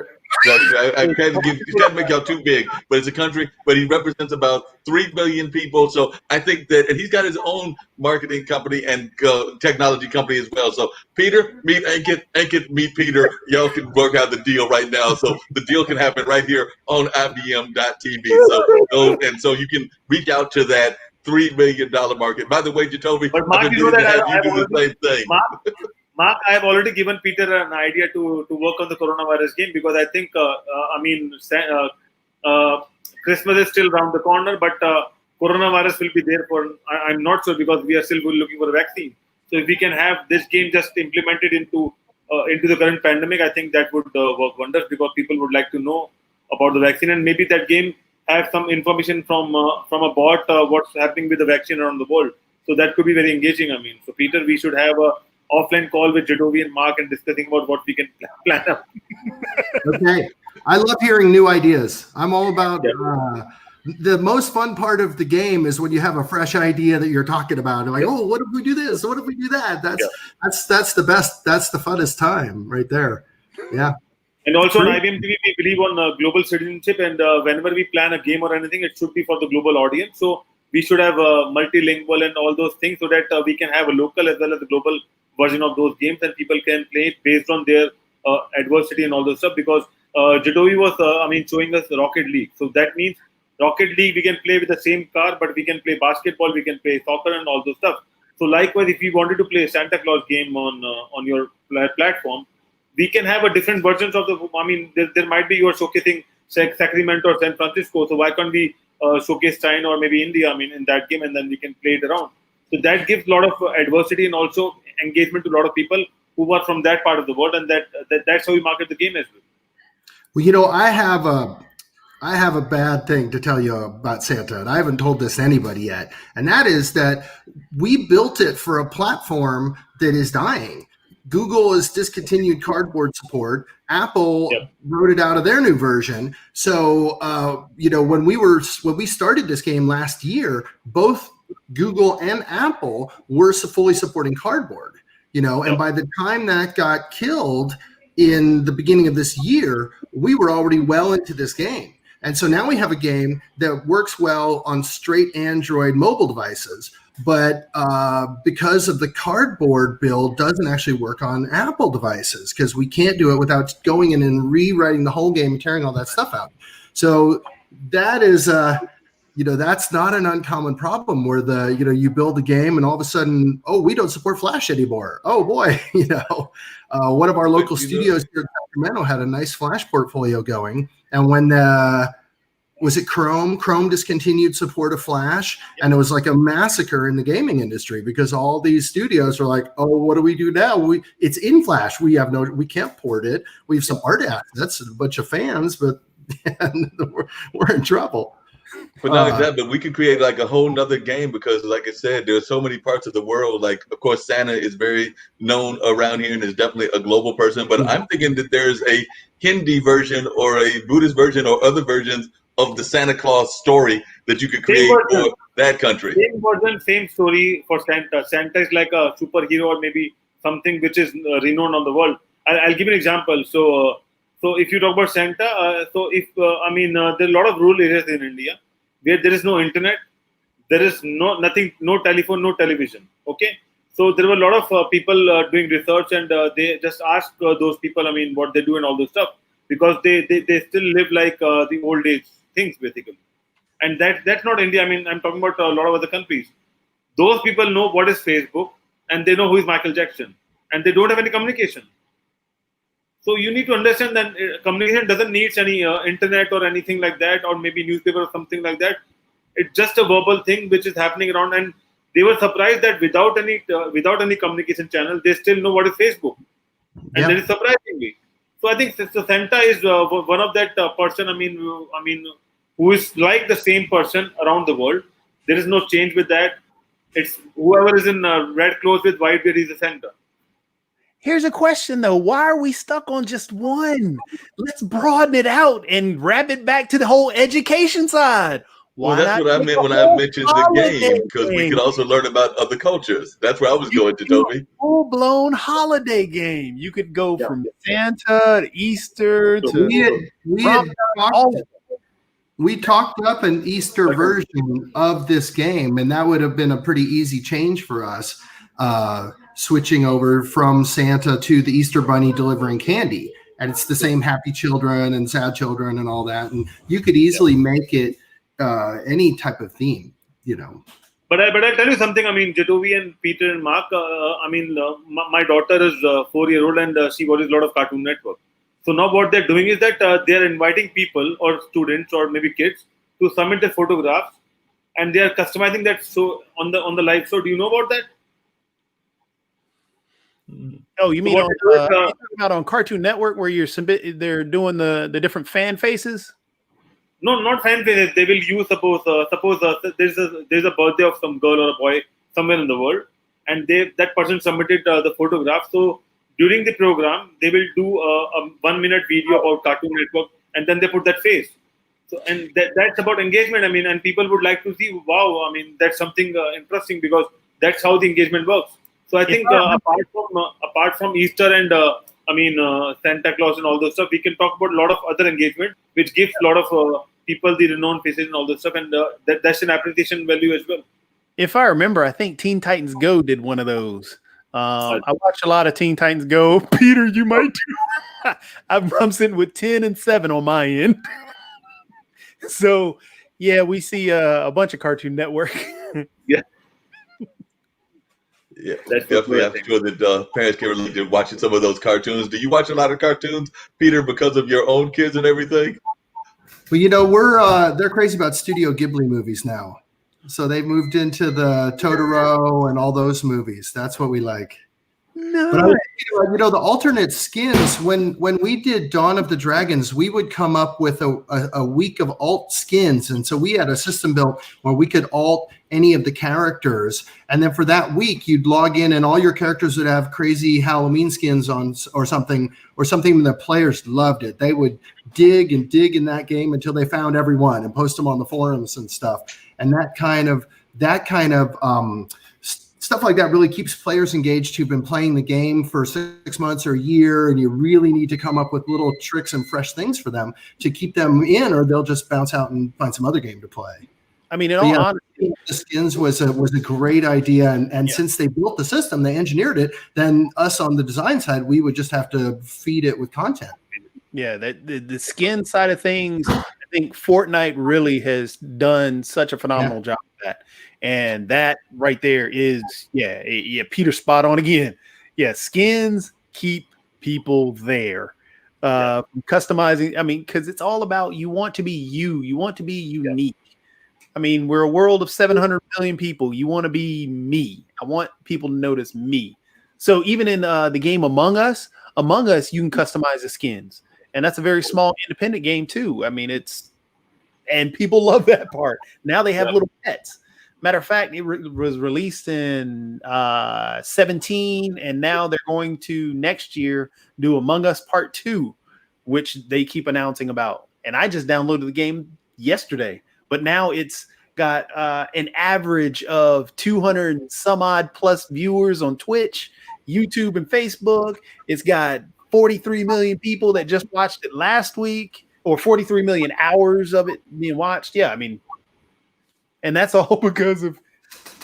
And I think with the customized skin, I think that's also one way to monetize things, because you can use it in a merchandising and all those stuff, and then that gives you a lot of marketing variety and all those stuff as well. Skins are huge. Peter can tell you too.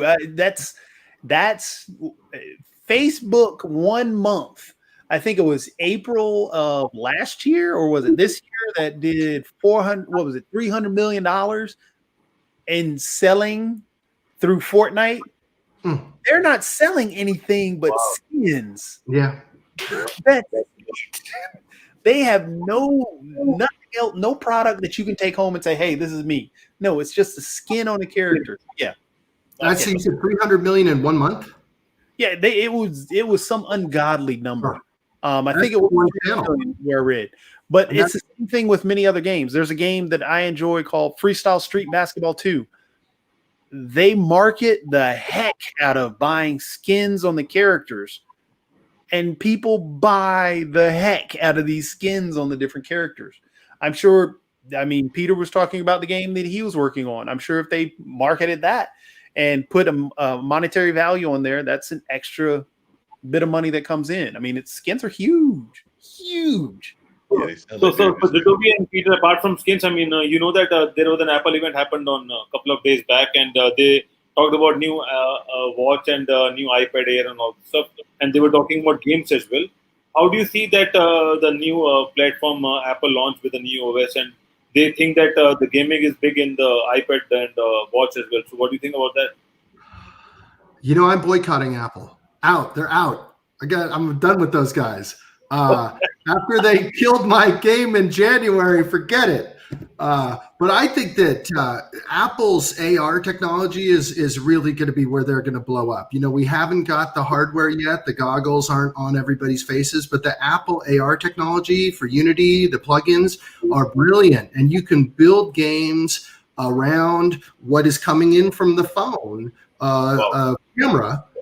And respond to stuff in the phone camera and build AR environments. And Apple's really got a good jump start on that. And we haven't really seen that hit. But as far as things that I'm looking forward to from Apple, I'm thinking they're going to really wow it. They're going to come out with some glasses that are going to be like the old Google glasses, little camera. It'll talk to your phone, will be the computer. Maybe you'll have a controller in your Ring or something like that if you really have all the toys. But then you'll have an AR environment, and Apple's going to kill on that. And I think that's actually going to be here sooner than people think, maybe next year, maybe the year after. All of a sudden, everybody's going to be looking through their glasses and seeing little magical pictures appear, and wow. The reason I think Apple's going to do well is going to do better than what Stadia did, because Stadia is about to close down. Apple actually has an ecosystem and a loyal fan base. Google, because they spread across the market, across so many different phones. Android is actually the number one operating system across the phones by far. Mm-hmm. But Apple just has a dedicated base. And whenever Apple puts out anything, even if they haven't done it first and they say it, they've done it first, like they're going to market the glasses as if they're the first time these glasses have ever happened. Well, Google Glass came out a long time ago and disappeared. Microsoft had a set of AR glasses that they're still, I think, about to put out, but Microsoft has a set of AR glasses that are just phenomenal.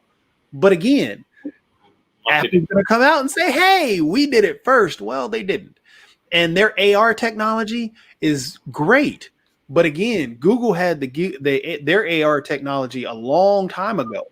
And people are going to jump on the Apple AR technology due to the fact that they have such a loyal, dedicated ecosystem, and they've done a phenomenal job with it. But they also released it to the developers quite a while ago now, maybe a year and a half ago. So you can make AR games for holding your phone up and just looking around with your phone, and they're getting a nice cadre of games and studios going on that technology. So when it finally makes the leap up to here, they'll be ready with games and technology. And again, I mean, like Google's AR system, Google had I think it came out with, it was either the last Nexus or the first Pixel device. They had the AR core, and that was really what took off. And that the whole Google Glass or all that stuff that Google had done.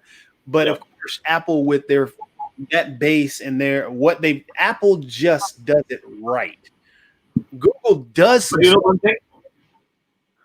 know one thing. Basically, Apple is working on an ecosystem, and Apple have a lot of Apple stores and Apple studios locally, and they're working on the community level, which Google is missing basically. Because Apple, if you talk about India, we have like more than 100 Apple stores, which is operated by Apple, and that means people can go and start, integrating and talking and doing community level discussion, and that brings a lot of content and data as well, which none of the company is doing.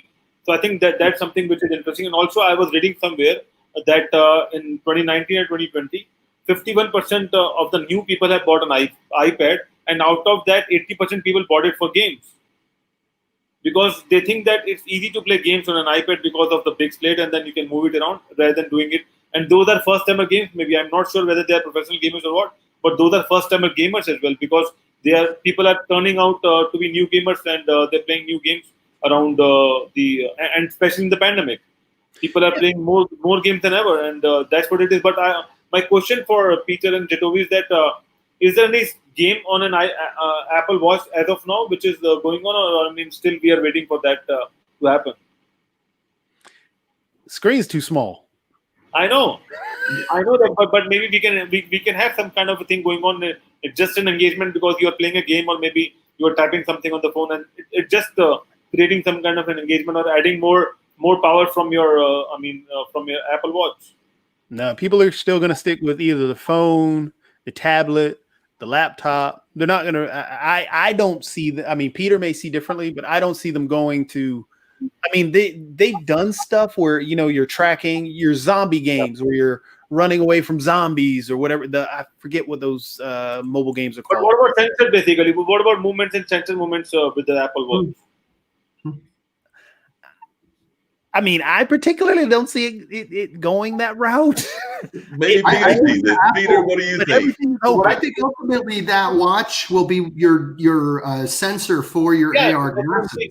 It'll be the input device, so it'll know what you're doing. I mean, see, you are thinking as a gamer, but think about the first-time gamers. They have more gadgets, including the watch, and they can buy the watch to play games as well, and that gives more value to them. So I think I see that watch will. The next release would be Apple games on the watch as well, and maybe something. Maybe a notification, or maybe something can be integrated with that. I've got your game. Here's your watch game. It's called Watchdog. It is your alarm interface. It's a dog. It runs around. You gotta feed it like a Tamagotchi, or the thing will get sick. And it's your alarm clock. You can throw the frisbee with the dog. There you go. There's your watch game. I guess my concern, Ankit, and this is to Jetovi as well, is we like freedom in the world. We love freedom, and I'm thinking that this watch game might give too much control to folks controlling our minds. So what is your thought about that, Peter? Because that's where I'm concerned. I'm concerned that we got to watch and it's controlling us mentally, that it's going to give too much control. So that's what I'm afraid of. Watch your kids, because those kids are on it a lot and they want to be on it. And, we got to take it away at night. We got to take it away when they're in class because they want to be on that thing all day long. My daughter goes out of the pool and she swims around, but she has her phone and she's swimming around in the pool with her phone. Like, you don't need the phone, you're in the pool. So Peter, there is one more thing basically. If the daughter is doing a swimming, and they can watch the game on the Apple Watch as well. And secondly, when they play a Panda, the Santa game, the gifts will be landing on the watch rather than on the screen. So whenever we give the gift, we can receive the gift on the watch. So it's like more. I worry though, we took our 14-year-old to the doctor for a checkup and shots, and the doctor said the kids always used to come in with hearing problems because they always had Walkmans on, they were always blasting music, they always had hearing problems, and she said now the hearing problems are all gone. All the kids have eye problems because they're sitting there doing close focus on the screen all day, and it's ruining their ability to do deep focus for distance vision. And it's the main complaint she sees now with kids, where it used to be ears, now it's the eyes. And I think the watch is an even smaller target. You're trying to squint at that little thing there. And you know that the new Apple Watch is 80% more brighter than the old one. I mean, eventually you'll have a giant watch. It'll be like this big, and then you'll be able to see it. Have you guys seen the mock-up for where it's the bracelet and the phone comes out, where it's supposed to be basically a touch? It makes your skin touch. Well, it's that whole sensor where video protection. Where that's supposed to be your phone. Yeah. That's the Apple Watch that people are going to use to play games on. Wow.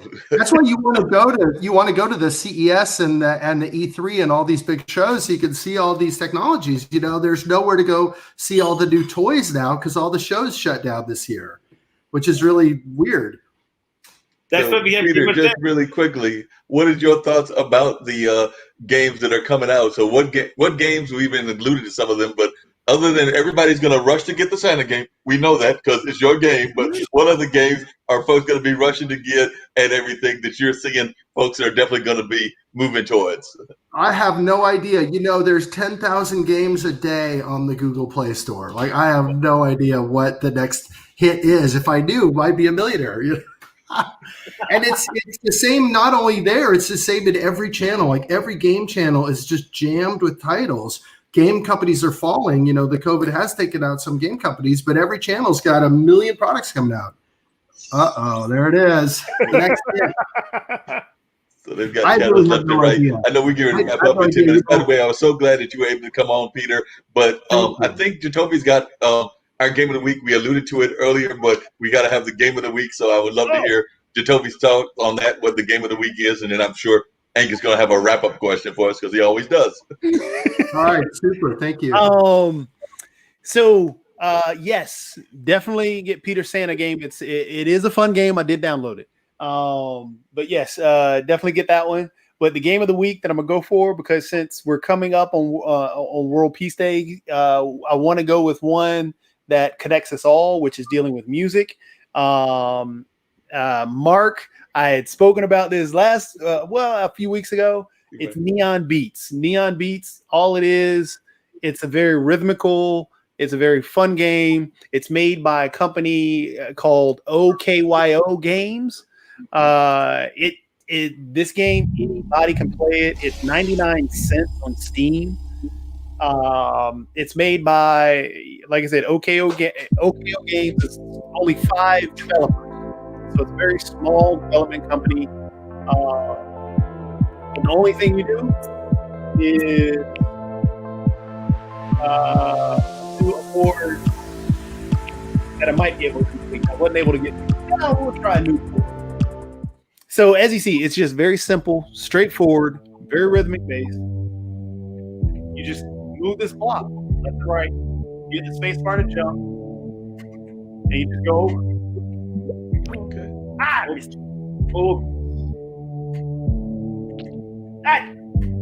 And this is all you do. You're just jumping over stuff. While having the beat of the music go with it, huh? Yeah, it's kind of a Mario picture with Pac-Man. Yeah, good description. Mario meets Pac-Man. Yeah. Ooh. And then if you see, you notice how the you get to this part where the stuff is going to the rhythm.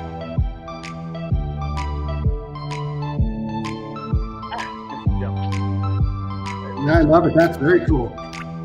Wonderful. I missed it.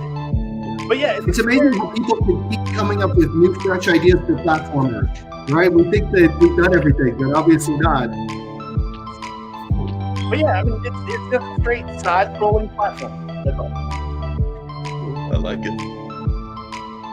And the music itself is very rhythmic, it's very calming.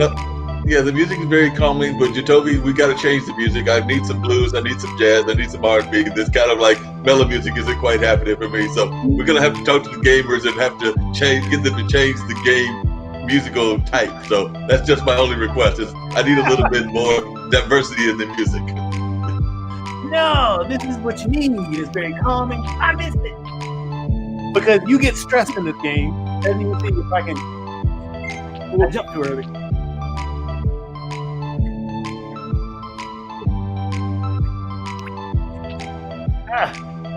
Okay, I'm doing horrible in this board. Jacoby, Hank, I don't know if you noticed this earlier, but we were doing the racetrack when Colin was here, and now we've got Peter, and we're doing the Neon Beats. Jacoby's not having a good day on his games today. He's been losing left and right. So he's been crashing cars. He's been like falling down. I know you were back there working on IBM.TV, other business, and trying to do other things involved with computers. So Jacoby's having a hard time.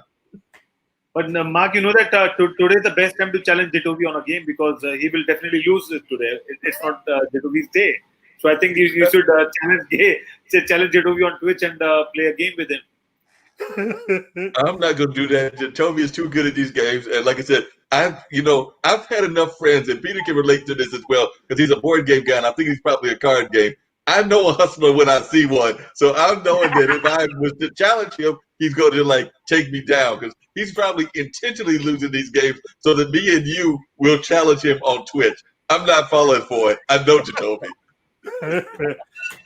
No, not at Oh, and see, each board has its own feel to it, which is kind of cool. So the music is never really the same, but it does tend to. I mean, you just have to follow it.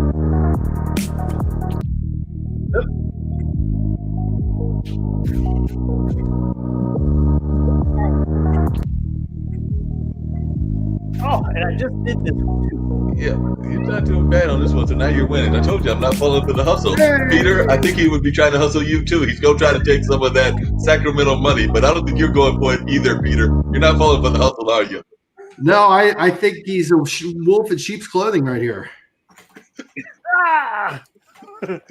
The tough part about it is that I've got little man here trying to watch. So I think that's what's making me nervous more so than anything. Got to turn it over to the kids and let them show you how it's done. Yeah, I know. But yeah, my game of the week would be this because it's a wholesome game. It's simple for anybody to play. Kids can play it. Adults would love it. It's a good stress relief for everybody at this moment because yes, you're focused on the game. You don't want to get fall into the spikes or lose. You just want to get through the board. And you don't ever, I mean, you can try as many times as you want. The music picks up, it keeps you relaxed, but also it follows the stress level or your stress level. So yeah, that would be my game of the week. And it's made by a small developer. And I like pushing independent developers because your people I love what Epic does, but they're going to get their advertisements out there. I love what Square Enix does. Square Enix and Final Fantasy and all those beautiful companies, great, yay. But your independent developer really doesn't get the press. So yeah, this would be my game of the week. It's a very small independent group. Only 99 cents for this game too. Wow. So along those same lines, pick a game of the week, Peter. I know you've got a game of the week or some game that you play all the time. So if you had to pick a game of the week, and it could be old school because I'm going to go old school. So what's your game of the week? Am I? No, I unmuted. Okay. I downloaded StarCraft from Blizzard, and I'm just getting crushed by these 12-year-olds because I used to be good at that game, and it's such a wonderful game. It's so. Blizzard, the art they put together is always great, and they've really upped that game a lot since the last time I played, and that's my game of the week this week. Next week, I just finished talking to Colin via the wonders of the internet. So Colin told me that his game of the week is Crusader King 3. So I don't know anything about that game. So if you want to tell us about it, Jacoby, but he said his game of the week is Crusader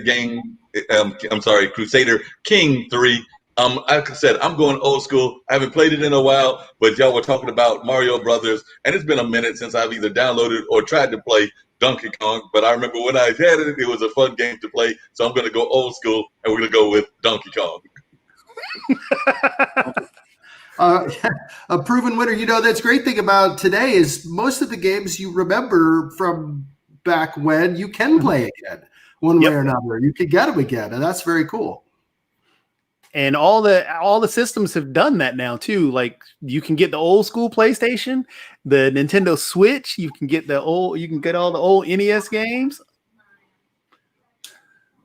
Ankit, we're not letting you off the hook. I don't let you off the hook, so I never let you off the hook. So Ankit, what's the game of the week? I've showed you my game. It's 8-ball pool. Oh, okay. That's what it is. Yeah. On a funny note, and I see that we've got our child coming into the conversation, so I know that we're getting ready to wrap everything up. I think that Ankit's got control of the board. I don't have control of the board, but I'm sure he'll bring up the ambassador and everybody else, and definitely it's been an enjoyable conversation. Peter, you are definitely welcome to come back on. Jacoby and me do a lot of the hosting, but you are a great guest, and I've also extended that same invitation. You'll be glad to know, Jacoby, to Colin. So definitely we're hoping to see both of y'all back again in the very near future as we continue this conversation around the game industry. So that's my thoughts on everything, but I'm turning it over to Ankit so he can bring up the ambassador and have any other comments that he wants to make. I think Jitovi needs to say something before we wrap up. Jitovi? So every Thursday, Epic releases a few free games. And Ankin, I thought about you this morning when I opened up Epic. I was like, oh my goodness, it's Football Manager. And it was all soccer. I was like, oh no, is there going to be a cricket one now? There's got to be a cricket one for Ankin. Definitely, yeah. You know that something, I mean, NFL started, we watched about NFL that is started also, but cricket's, the biggest league of cricket is also starting on 19th September. Generally, it happens in India, but because of COVID, we are doing it in Dubai, in UAE, and it's one of the biggest leagues. And I think if you talk about viewership, according to my numbers, more than 500 million people will be watching the game. Wow. More than that. So we don't know, but that's bigger league, and that started at 10 a.m. I mean, somewhere the same time, 10 a.m. EST every day. And there are 2 games, and it's like a 2020 cricket. So we'll talk about that on our next show. But before that, it's time to wrap up. And Peter, we are doing a Peace Day on Monday, and Jitovi will be showcasing some peace games as well, because we are celebrating International Day of Peace. So if you wanted to join us on that party, definitely you can do that. We'll share the invite with you on Monday, Peace Day, between 4 to 7 p.m. EST. Okay. Yeah, we'll chat offline. Sure. Okay. And it's time to wrap up. And thank you for watching us. And we'll see you next week. And tomorrow we have Medical Friday with doctors, and there will be a lot of doctors on our panel. Before that, we have a show from Nigeria, Mind Clothed 101, produced by Michael O'Meara. And then followed by, we have Financial Friday on IBM TV. So do join us. And it's time to wrap up.